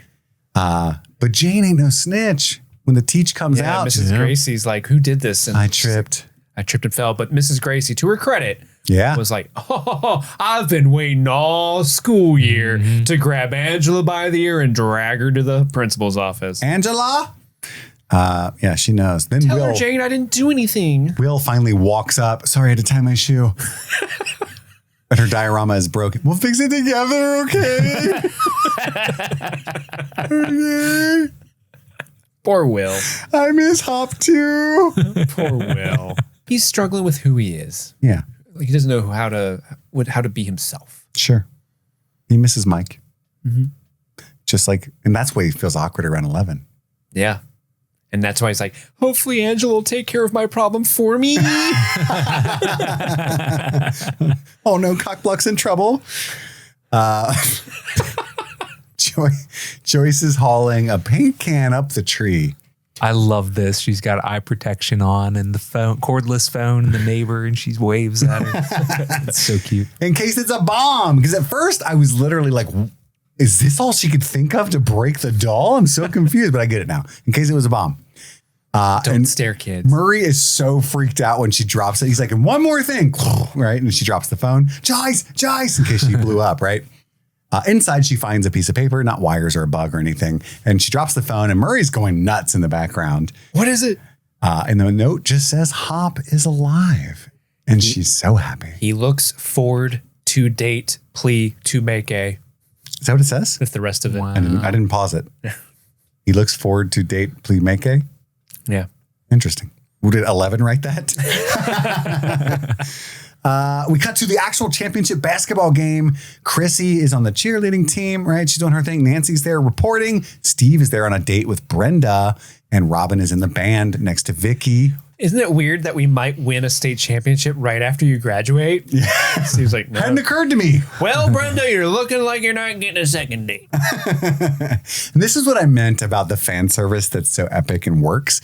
Tammy Thompson there to sing the national anthem, Old Lang Syne, from Nashville, right? I love when they announce her and Steve and Robin are like, oh, no fucking way. Right? Like, it's so good. That's what I mean. Like, it feels so good, even though it's an obvious telegraph, like, don't you guys love this show? But the answer to this is a resounding yes.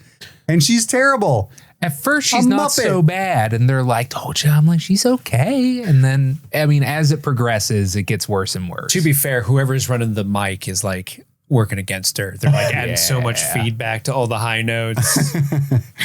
Vicky agrees that she sounds like Kermit because she doesn't know that Robin's talking to Steve, right? And Robin drops the ball just epically. Yeah. Wait, were you asking me something? And almost spills the beans about being gay and like stumbles over her words. And Vicky's so sweet, like, huh?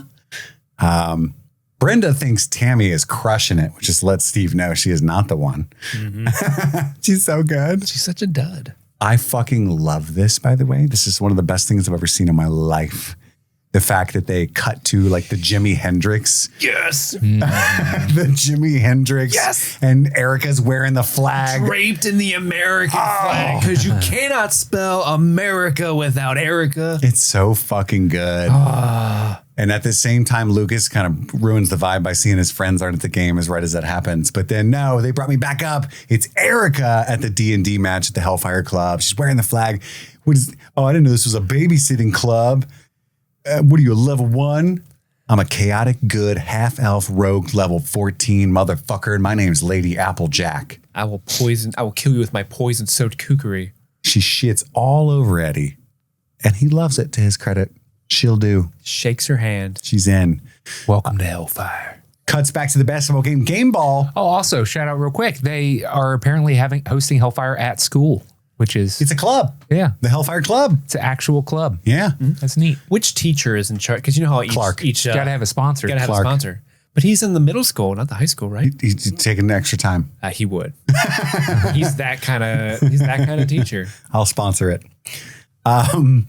Jason scores one for Chrissy. That's for you, babe. Mm-hmm. Thanks. And I love it. They start to lose a little bit. And Fred's like, I think my headline has a shot, because he created that alternate headline, which I forgot newspapers do that. Like, they prep for all scenarios so they can be first to press, you know? And his was blood and tears because they lost the game. Eddie is cooking with his campaign. He's so good at being a DM. Yeah, he is. Hey, Lord Vecna. And of course, it's Vecna returning to squash them as part of. Oh, no way. No, he's dead. Vecna lives. We cut back to the basketball game. There's a foul. And at this point, Lucas is called into the game because there's an injury, and he gets to play in the championship match. Sinclair, get in there. Dustin and them all vote to fight to the death against Vecna. There's basketball things and dice things intercut. Eddie says there's no shame in running. Don't try to be heroes today. That's right. Very important. Jason wants to take the final shot. Things are looking rough in both games. And Never now tell at me this the point, odds. all the players want to flee. And there's only 15 HP left. Don't be pussies, right? Mm-hmm. They call them hit points, though. Nobody would do that. It's HP. Yeah. Maybe in the 80s it was hit points. Well, they're probably doing it for the audience because they're talking to, like, not everyone calls Sure. it HP. Mm-hmm. They're playing to the olds. Sure. There's noobs in the audience, right? Yeah. Not everybody's elite player, right? Right. L3 through T. They don't know elite speak. Yeah. But the players only have 12 HP left, I guess, each. The Tigers are also in a huddle. Applejack, Lady Applejack, always down to clown. Never tell me the odds. Give me the ball. Give me the D20. It's so well intercut, right? Let's kill the son of a bitch. They both miss. Dustin is the analog to Jason. They both miss. It's huge. Lucas gets the rebound, and now it's Erica's turn to roll. Yeah. The one dude like double chin. That's Crab. Both Sinclairs with the release and buckets. 20 crit hit. Eddie's so cute. This bow. The whole "that's why we play" is so like I almost cried. You know what I mean? Like again, it's the joy in the little things that I think this show shines the most. Lucas is lifted to glory, and then sees Mike and them coming out afterward, out of the Hellfire Club, having a great time. They're so happy, and he's with his like friends that aren't really his friends, and he's like, I've been there, right? Like he's like resolved to have fun, but he like really just wants to be with his friends. Yeah. It's a tough spot to be in emotionally. And then Jason hits us with something that'll be big in a couple episodes. He's like, all right, boys, party at Benny's. Not Dead Benny's. Yes, it is Dead Benny's. That's sad. I know. It's at his grave. It's at his empty diner. His empty diner, yeah. It's so Would it sad. be funny if it was his grave? Benny, you would have loved this game. We fucking love you, man. We fucking did it for you Pouring and the out. 30 other people who died vaguely around the same time. That's a couple years later. Tigers have won the championship for the first time in 22 years. And Max was listening to that radio. She heard that Lucas made the game ball, turns it off. Good for him, she's thinking. My life sucks too bad to enjoy it, though.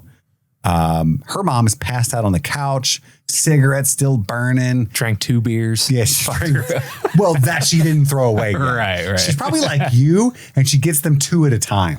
Right. You know what I'm saying? There you go. Yeah. And so that was her like final 2 of the 12. Yeah. She's going to go feed the doggy. She lives in a trailer park now, right across from Eddie, who she witnesses bringing Chrissy home. Was that her dog?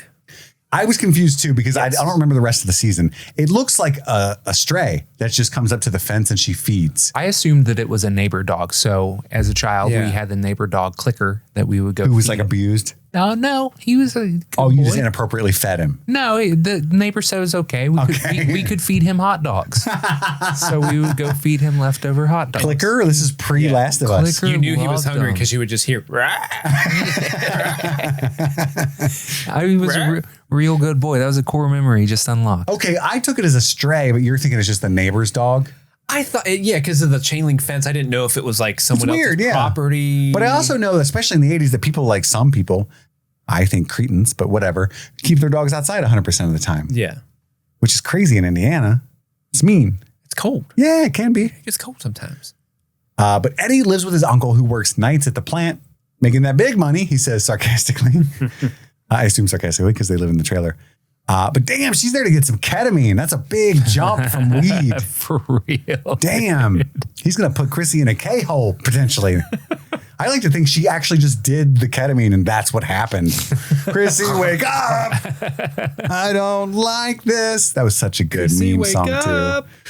But he can't find the ketamine. I love when he goes into his room and he kisses the guitar. Sorry, I'm late, baby. Oh, so sweet. And then she hears the clock chiming. Uh-oh. And she finds her mother sewing and loosening up her clothes. I'm loosening it up. And then she's like, a demon mom. And now she's back in her house and she's wandering the halls. Chrissy. And she sees her dad. He's all fucked up with his mouth sewn shut and shit. Other mother got to him. Exactly. I love the Coraline reference. Eddie found the ketamine. Chrissy's all frozen and blinking and she won't wake up. The lights start to flicker throughout the trailer park. There's wet squelching as Vecna descends the stairs in her fantasy home. I love it first. Eddie's like kind of cute. Chrissy. Yeah. Trying to do a little jump scare. Woo. He's like throwing stuff at her. There's rotten food and spiders in the dining room. Chrissy, wake up. I don't like this. It's so good. Enter Vecna. Chrissy, It's time for your suffering to end. would you like to see my big giant hand? Or my little hand. And Chrissy floats. And at this point, he's like, what the fuck? And she hits the ceiling. Fucking terrifying. Oh, it'd be so bad. Oh my God. And then her limbs start to snap and her fucking face gets sucked in from the inside. It reminds me of Starship Troopers when the mama brain stabs the douchebag dude. Pilot guy? That's banging Denise Richards, even though she's dating the other guy, and that's super fucked up. Hey, they broke up. And sucks his head out. Yeah. But she's really flirty while they're still dating. Oh, with him. yeah. It's very inappropriate. And that's the end of this episode when Eddie screams. It's fucking wild. This episode rules. I love this show. Best episode ever? Maybe. Could be. Maybe. Could be. So fucking good. And that's the end of the episode. It's time for our favorite moments, the Easter Eggos and our favorite performance, all that shit after a brief break to hear from one of our sponsors. Greetings, ghouls and ghost and stream fiends alike. It is October, and now we must give reverence to our most generous of patrons. These exalted souls, our super patrons, offer not mere support, but sustenance to the very lifeblood of this podcast. They are becoming part of something eternal. So before the darkness claims this episode, before the final whisper fades into the void, we shall speak their names aloud, one by one, like incantations echoing in the haunted hall. So with that, excuse me. So thank you to Amy Teckentine, Brianna Williams, John Collins, Sun-Loving Mortal, Xander Barbarian, Daniel Pack, Phil S., Nice Guy Eddie, Apple of Andy's Az, Albus Stinkpot, Maddle Stat, Susie Callahan, Anthony Corona, Jim E., Lady Trashley, Sean Myers, Just Liz Calabria, Brett X, E. Scramo, Lil Tickler, Svento7, Jay Scramo, A.K. Ashley Ray, Jay Rich, Upside Down Canuck, Big Butthorn, Josh Stitch, Jer, Kaylee Sampson, Rabbit Dog in a Barbie Car, Elpander, Charlie Friday, Alexis Adler, Peaches, Emmy, Haley B, Joe Velez, Trisha Bueller, Suzanne Rode, Sean Callahan, Jadinklage Morgoon, Jen Robinson, Kalisha Reeves, Paula Garcia, That Brenda, Aaron Armstrong, Hooty Hoo, Ashley Powers, Casey McCain, and of course Enza. So thank you all so much for supporting streaming things. And now, with that, let the reckoning begin. Back to the episode.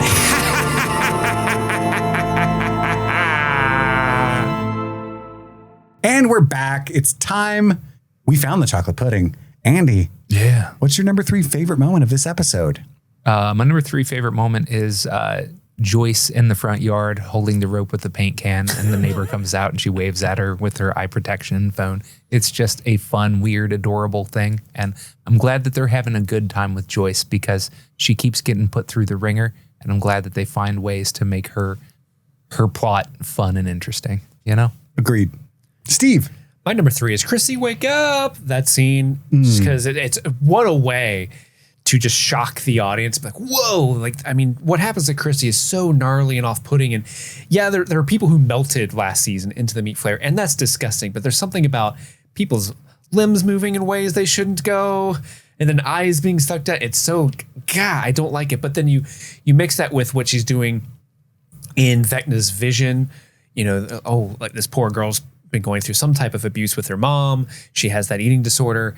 And then you have this like creepy, spooky, fleshy man walking around. It's like so different than anything else that's happened on the show. And like you said it earlier, personifying the villain in a way that we haven't seen before. And it just makes it so much more scary because it's not a monster we're facing. It's a different type of monster, but it's a monster with an intelligence that we can recognize as almost human, right? And so that makes it more diabolical and like, what is happening? What is this? This is now a horror show. It's terrifying. And then, of course, Eddie Munson is there to be the audience, like, what? Stop. I don't like it. Stop it. But that's my number 3. What about you, Kit? Full disclosure, my 3 moments are actually all Eddie moments. So I'm going to lie because that's crazy. And I'm going to put my number 4. Be true to yourself. Because it's not, you know, it's so like bing, bing, boom. And I want it to be representative of the episode somewhat. Okay. So I'm going to put the Vicky likes boobies car scene. Because legitimately, I think this platonic friendship between Steve and Robin is so special and so fun. And they're so incredible. And it's so well written and so funny and heartwarming, but also like profound because she's trying to explain to him, like, I'm not being silly. Like, it's the 80s, bud. If she's not into girls, this could go very bad for me, you know? But like I could be assaulted, you know, like we live in the South-ish. It's the Midwest, but still, it's a little too close. So there's a lot going on there, but it's also just like an incredibly fun scene. So yeah, the whole like speech that Steve gives her is so great. That's my number 3. Andy, your number 2. My number 2 is the Eddie Chrissy meet cute drug deal. I think that it's just very charming. That's the moment I had to get rid of too. Oh, really? Yeah. Oh, it's so good. Because the other 2 is like, there's no way. Yeah. But it's great. I love that scene. Yeah, it's just wonderful. Eddie is so charming. I think that's really sweet. Like that Chrissy is so like initially nervous and sees the clock and stuff, and Eddie puts her at ease. And I thought you were going to be big and scary too and stuff. He's a charmer for sure. I like that guy. Because I knew a lot of guys. It reminds me of Kenny and like, you know, a lot of the guys I hung out with in high school had the long, crazy hair and like tattoos way too young. I had tattoos at 17 too. My mom signed for them. But like a lot of these guys with the chain belts and the, you know, the studded wristbands and all the Fs and all the classes. Yeah, they were sweethearts. Who like had adopted that because they were so tired of being hurt. And it was all an act. And that's, so yeah, it's a great scene. But Steve, you're number 2. My number 2 is the what did you do? The flashback in the very beginning with I forgot with about that Dr. whole Marty thing. B. I mean, look, I love Marty B. That's a big part of my input into the show. At least the early episodes is the Marty B. character that I would do. So I really love that guy. And so just to see him come back as a character, it's very exciting for me. But then also the way it recontextualizes everything we know about Eleven's backstory is super interesting. And I think it's effective horror as well. Like it's very scary, and it's like you see all the dead kids in there. It's very like, oh Jesus, this is a very different season, and shit's getting even more and more real the further and further we get in with the show. And having Marty be there, like, what did you do? I usually like when children fight each other, but you took it too far, damn it. You didn't even film it. We could have made so much money. Exactly. What did you do? The pay-per-view's next week. He's walking through all the carnage. He's like, I want to be so rich. Walks into 11 and there's no recording going. He's like, motherfucker. God damn it. We're supposed to have 11 and 10 in an octagon next week. You ruined it. I was training him. That's why he was using the 8-ball. He was, I don't know, trying to get his mind focused. I don't know what he was doing with that damn thing. Honestly, it was cute. He guessed the sun. You were going down. His future was bright. That's why I drew it. Oh. What's your number 2? My number 2 is Eddie's intro. When we first see him walking on the lunch table and stuff. It's so crazy charismatic, and you just didn't expect it. We didn't know who this guy was. Is that the fucking gatekeeper from Game of Thrones season 7? What is going on right now? Oh my God. Yeah, it's just so fun. And I like to think that when it cuts to Mike and Dustin smiling periodically, that's actually Gaten and Fenn just like, this guy's crushing it, you know? That's what I like to think, is that the actual actors were like, this is awesome, you know? But yeah, that's my number 2. Andy, you're number 1. That ending. Steve, it was your number 3, right? Yeah, I was surprised too. I mean, it's just so good. But yeah, but he has some bangers. It's really good, yeah. Left field, like, holy shit, that was dark and gruesome and awesome. And I loved Chrissy. You know, she was barely in the episode, but fuck, man, like I felt so much, I had so much empathy for her. And for her to go out like that right away, horrifying. I think a lesser show would have used like an Angela for that, and kind of made that character deserve it a little, and softened that somewhat. But to use Chrissy, who's so sweet and so damaged and struggling so hard secretly, oh, rough. Steve, you're number 1. My number 1, was that your number 1 as well? It will be, yeah. I mean, I'd go ahead and say it, I guess, because it makes more sense. But yeah, that's my number 1. I think the level of horror that they utilize tells you in this kind of pilot or first episode of this new season, we're in new territory, motherfuckers. Strap in, baby. You know? Yeah. And I think it's legendary. But yeah, you're number 1, Steve? My number 1 is just the game cutting to the D&D campaign. I like how they take both of these worlds and they play them side by side, and there's so many parallels to them. Well, we're just human beings enjoying the things that we enjoy, and if we put meaning into them, they can have all of the stakes in the world, even though it's just a game, right? And so I think they intercut it so beautifully, where you're into this, like, you know, the basketball game, like Steve is into it, Robin's into it. They're all like, it's very fun, but then cutting it with the D&D rolls, like there's a shot where like the ball is being tossed towards the basket, and then it cuts to the D&D dice rolling across the ground. It's really well edited and framed, and it just reminds me of like why I love the show so much. And you just get so hyped about it. I don't know, as a fellow nerd, I was just like, I'm so glad someone is putting the parallels between the things, you know, in high school. They're completely worlds apart, D&D and but they give people sports. the same juice. Yeah, I love that. And then it cuts that Eddie's final bit where it's like, and that's why we play. Is like, you can put that to any sport or any sort of thing like that.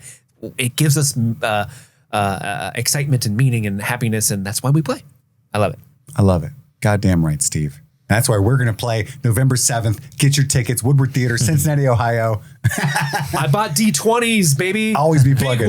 Big ones the size of Vandy's head. Let's go. Well, those are our top 3 favorite moments, our chocolate pudding. And now it's time for Easter Eggos. This is a segment where we identify all of the 80s pop culture references that are kind of baked into the text of this show.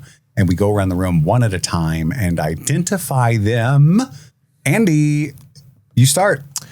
There's a lot. I mean, obviously, when there's a first episode of a new season, they throw a bunch of stuff at you. I will call out Chrissy's death is extremely evocative of Tina's death in Nightmare on Elm Street. It is Nancy's friend, that the blonde girl, who in her dream gets chased by Freddy with the long arms, and he gets her, cuts her belly. In the real world, she floats up off of her bed up to the ceiling and gets dragged around. It's incredible filmation for the time period. They built that whole room, and is that the one where they filled with 500 gallons of blood? No, this is the one where they filmed it upside down, so it looks like she's being dragged along the ceiling, but she's actually like, you know, laying on the floor and stuff. But because of gravity, her levitating up and stuff is like not practically done. She's not levitating, but you know, she's on wires and stuff. Nightmare on Elm Street is fucking incredible. It's great. But yeah, the way Chrissy dies, being lifted up to the ceiling and being mutilated is straight up Nightmare on Elm Street. But not only that, like the entire Vecna's big. Yeah, Vecna himself is straight up Freddy Krueger. I mean, there's a Freddy Krueger standee in the family video that Steve is at, and when the girls walk in, you see that, and yeah, and the whole like tons of Freddy Krueger. Bitch, I'm coming. You know, like the whole thing that he does is very Freddy. You're my nightmare now, Nancy. Love it, Steve. I will go with War Games. Yeah, War Games. Obviously, Susie hacking into the school computer system to change Dusty's grades is lifted from War Games. None of us had seen War Games when this originally aired, and this was an Eggos. Somebody had to email us. Yeah, because none of us had seen War Games, knew nothing about it, so we actually ended up watching War Games for the podcast immediately following. Actually, it was during one of the breaks of season 4. Yeah. Well, was it? I know it was you and I coverage, so I don't think it was during the break of season 4 because Andy wasn't there. I think we just did it later. I think we did it. I thought that I was a part of War Games. Were you there for War Games? It was one of the episodes in between part 1 and part 2 of the season. I'm sorry. I think. I'm sorry, Andy. I think. No, you should be. So War Games. Yeah, but that's on patreon.com/streaming things if you want to hear our War Games coverage. I think it's on the main feed too. Shh, let me plug the fucking Patreon. Oh, sorry. Yeah, play Patreon. It's on Patreon. You got to pay for it. It's on Patreon. What do I got? The show that you can hear passed out Max's mother listening to was called Misfits of Science. Ooh. Science. The TV show that's in the background when she's cleaning up the Coors Light and the cigarette and stuff like that. Andy? I'll shout out Eddie's Guitar is a BC Rich Warlock. They sell replicas now that have a Hellfire Club neck plate on the back. Sick. It's so fucking cool. Aww. They initially did like a limited run of 200, but then they sold out quickly. So they did another limited run of like 2,000 more. They go used for around like $1,500 or so. I want to get one. They're super fucking dope. That's a cool guitar. Steve?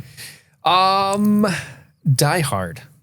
It's where Argyle gets his namesake from. The limo the driver. Character Argyle, who is also a method of transportation for the main characters. That's right.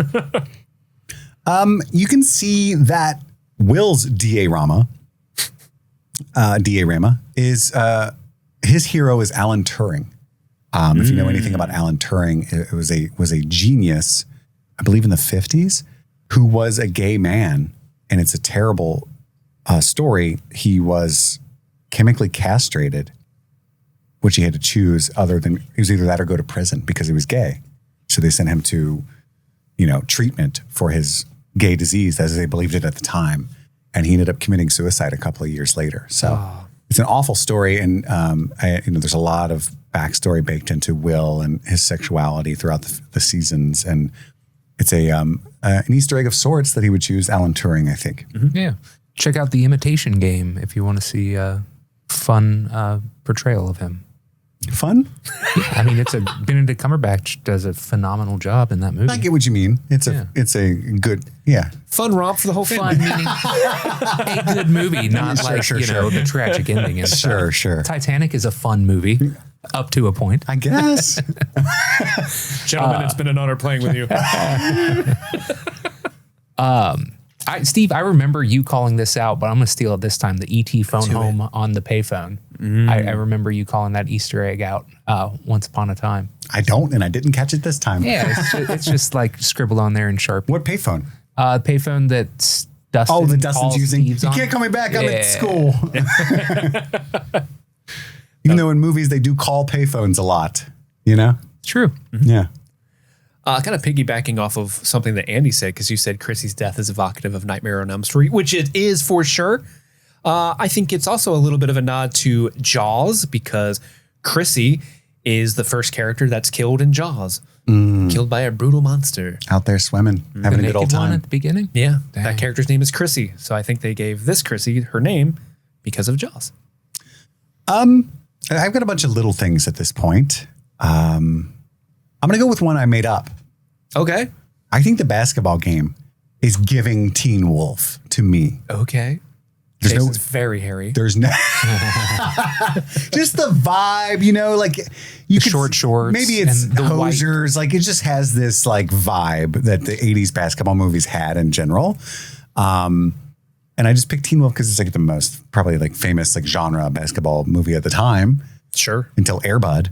Ain't no rule that says no dog can play basketball. It ain't a rule. Ain't a rule. He's right. But yeah, anyway, that was one I made up. Andy. Steve, speaking of names, I mean, Jason's name is an obvious nod to Friday the 13th. Do you think it's a Voorhees? Yeah. Okay. I can buy it. I'd buy that for $1. Especially since they're doing 80 slashers. The 80 slashers. I think there are several characters, minor characters that have Fred. Fred. Yeah. Yeah. There's a bunch of them. They're named after our 80s horror villains. That one kid named Hellraiser was weird. I know. What? Yeah. Erica just goes by the shape now. I think it was mean they called that one kid the Blob. Yeah. And his buddy Cube. Blob and Cube. Always hanging out. Bill and Ted's Excellent Adventure. Jaybird and Argyle, their friendship and relationship, I think, is based off of those two characers. Really? I You think so? There's definitely a Bill and Ted vibe, I think, that I get from them. That's a bigger stretch than Teen Wolf. Is it? I love it, though. When they go back in time in that phone booth is pretty on the nose. On the nose, for sure, in retrospect. Mike has a Conan the Barbarian poster in his room now. Oh, yeah. There is Duran Duran graffiti in the girls' bathroom. Is there? Is that what that was? In Chrissy's cubicle? Written on the wall. Cubicle. No, in her stall, it says Kara has the clap. Also going to call that out. Okay, I couldn't read it. Out by the hand dryers, there was Duran Duran written on the wall. Okay, Hungry Like the Wolf type shit? Hungry Like the Wolf. I think Will has a poster for The Cure's Boys Don't Cry in his room. That shot where he's painting, I think you can see that poster in the background. Max is wearing Vans. That's new. Yeah, that's true. She is a skateboarder, but I don't think we've ever seen the Vans before. I'm going to jump ahead because speaking of shoes, Okay. Eleven's diorama is in a Reebok box. And I read that the costume department suggested that they use a Reebok box because Joyce has always used Reebok shoes in the entire show up to this point. Oh, nice. So they were like, well, of course she would have a Reebok box because On hand. Joyce loves them. A Reeboks. Reeboks, that's good. Thank you. That was a very Andy joke, but Hey, he has good ones. I'll call out Angela's bully friend has a Gecko t-shirt And those were fucking huge in the 80s. Oh, yeah. I forgot about that. It's fun. This is one that I think I made up, but I don't know if it has any merit. It's just what I thought of in the moment is when they're like, Vecna lives. It reminded me of, do you remember Flynn Lives from Tron? No. Tron? I think it was Tron Legacy specifically, but there's all those like papers that's Flynn lives, Flynn lives. And it probably has nothing to do with that, but it just reminded me of Tron. I thought of The Boy Who. Oh, Harold Potter. Sorry. The Boy Who. He mentions Dustin was wearing a Weird Al shirt on their first day of school, Brave. which was a choice. Yeah. Andy. The last one I have is that the Newsweek that Eddie's reading from has a big picture on the front about the People Power Revolution in the Philippines in the 80s. And yeah, so that was a real thing that happened, the restoration of democracy. Good for them. Steve? I have a couple low-hanging fruits as well. Obviously, Fast Time at Ridgemont High, the Phoebe Cates scene. What happens at 5505? Boobies. Her boobs. Mm-hmm. Famously her boobs. Lady Applejack is more My Little Pony. She leaned hard into that. Mm-hmm. Worth calling out, I think. Steve? The 11 has a poster for the Love of Benji, the movie Benji. Remember that? The Benji movies? It was a cute little dog. And it was just like this live action. This is pre-Air Bud. Yes, but it was like a cute little, what was Benji? It was like a Yorkie? A Malamute? Or something? What kind of dog was Benji? Okay, he was just a mutt, basically. But but he was a cute little dog, and he went on like adventures. And I remember watching a couple of the Benji movies. I don't know if I saw specifically For the Love of Benji, but you missed that. I was just kind of like, hey, there's that one. It's kind of like Wishbone. Kind of, yeah. All of the Mountain Dew cans I thought you'd call out during the Hellfire Club meet. They switched to Mountain Dew, and it's the old logo and stuff. Oh yeah. And that's what you would do if you needed some extra fucking go-go juice. That was basically like legal cocaine. You know, back then you would literally do some Dew. Yeah. They couldn't get that jolt, so they settled for the Dew. You had to go to rehab after doing all that Dew. Mm-hmm. And then we talked about it on the finale, but it's leaned heavily into here, especially when he's reading the Newsweek, the satanic panic inherent in the judgment on the Hellfire Club itself, right? Oh, yeah. Which, what a silly thing to be worried about. They're playing a board game. At least a sodomy. Yeah. Roll for sodomy. That's why I play board games. I'm hoping. One day you're going to get that card. Yes. Yeah, the sodomy card. Best game of Uno ever. Reverse Uno.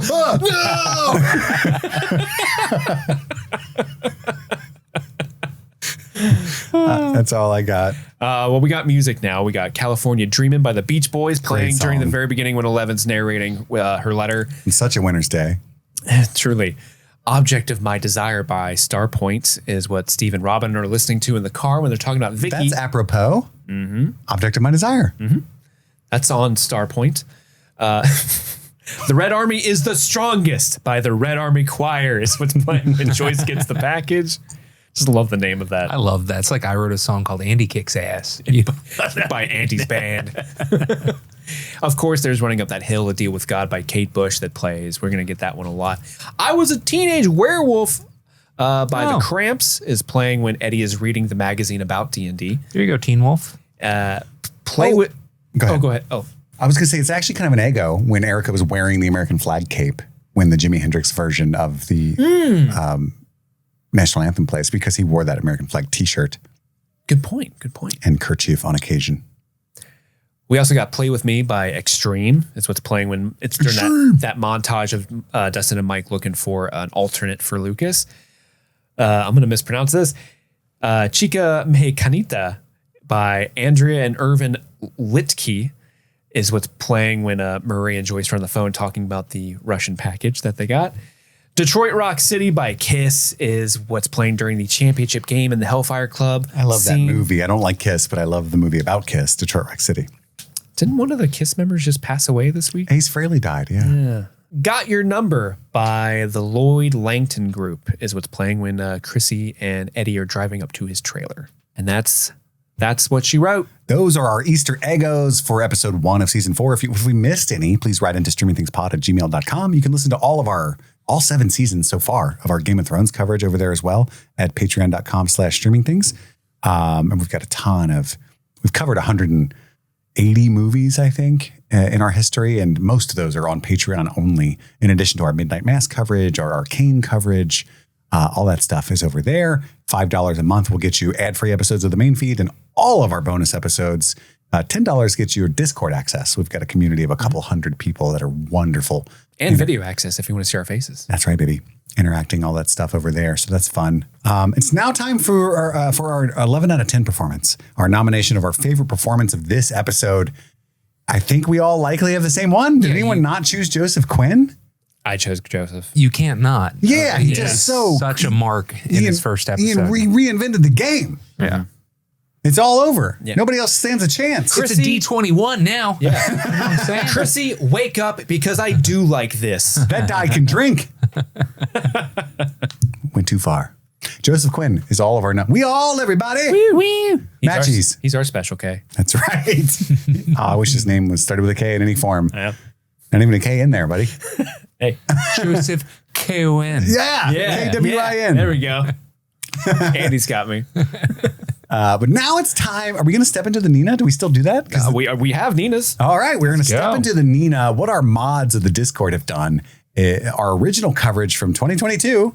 Not that long ago. Not that long ago now, of season 4. They've chosen 5 clips, and we have to guess the context in which we said this weird shit. That's typically how this goes. Seemingly, it might not be as weird. Maybe. Yeah, we've grown up a little bit, I think. A little bit, especially our from the season 1 coverage was like what a game. Oh my. Oh, goodness.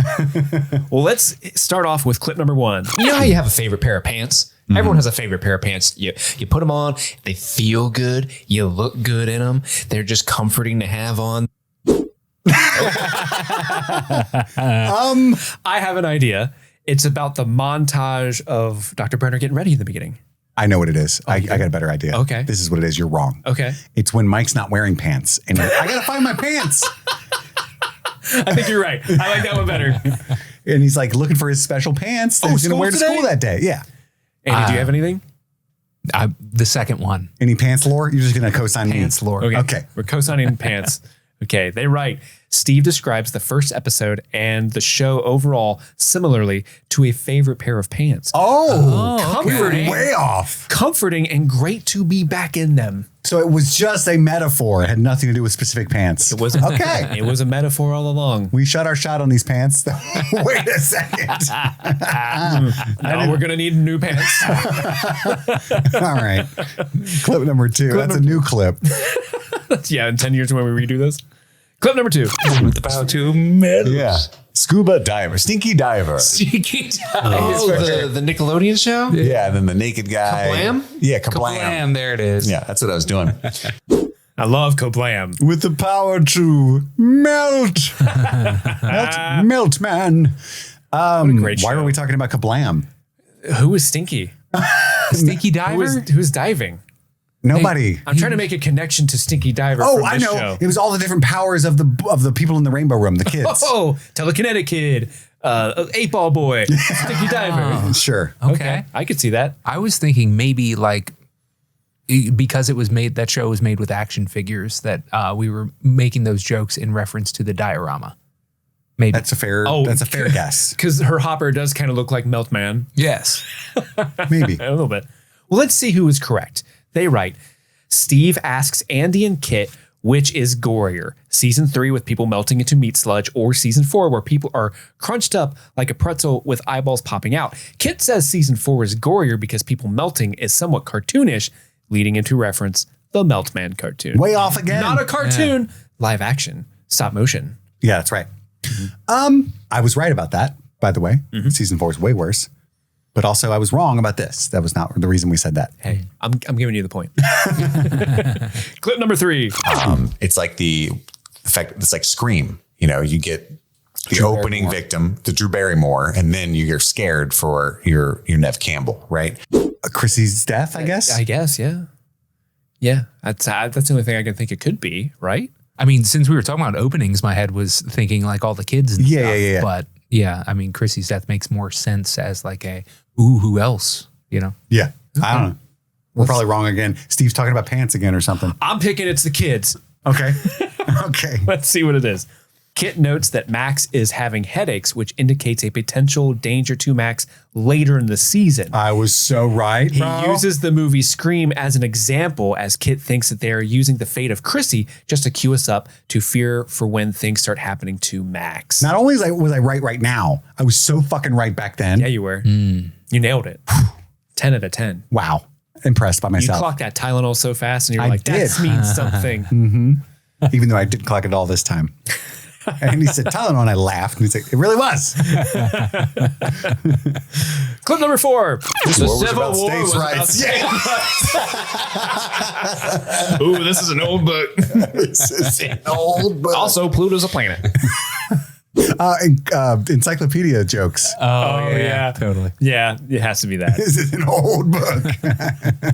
They write, Joyce selling encyclopedias reminds Andrew of a set of encyclopedias that came with his house. When he looked through them, they were wrong. I forgot about those. You had a house like encyclopedia. the house that you bought? Yeah. Holy shit. I think I still have those somewhere. And they're still wrong? Oh, yeah, I'm sure. Oh, this is an old Wronger book. now. All right, last clip, number 5. And what are you worried about? Wiener? That could just be any episode we've ever done about anything. What are you worried about, Wiener? What are you worried about? Wiener? I don't know. Is this inappropriate? I'm thinking of like Robin yelling at Steve or something. No, that wouldn't make sense. He doesn't like Wiener either. Neither of them do. I hope it's not a, I'm not even going to say it in case it's not. And then I did make it the inappropriate joke now, you know? Right. Don't do it, Andy. I don't have a guess. I'll know. I'll just float a thing out just to have one. Jason's like, hey, man, you're a freak. And Eddie's like, no, you are. And he's like, what are you worried about, Wiener? Okay. Great guess. He's calling him a wiener. Let's see what they write. Will's classmate is poking him with her foot. Steve says he would have the same reaction Will did and would want to pay more attention to the presentation while all she is worried about is wiener. Okay. That's not as bad as what I thought it was. Yeah. Okay, good. We passed. We did it. Yeah. Look at That's us. the on Nina. us. Thank you, Dr. B, for allowing us into the Nina yet again. Oh, I didn't know you guys came in. What did you do? This segment name is about to finally make sense. For anyone who didn't know ahead of time. Yeah. Who's this Nina lady? We're getting there. Thank you so much to our mods for choosing those clips and spending that time. Andy, I think you know, Steve, you did it. I did it. It's time to reveal the Mad-Lib before we get out of here. The MadLibs. That's right. You guys gave me the words to create this story at the top of the episode titled Pump Up the Jam. You guys ready to hear what you made? Yes.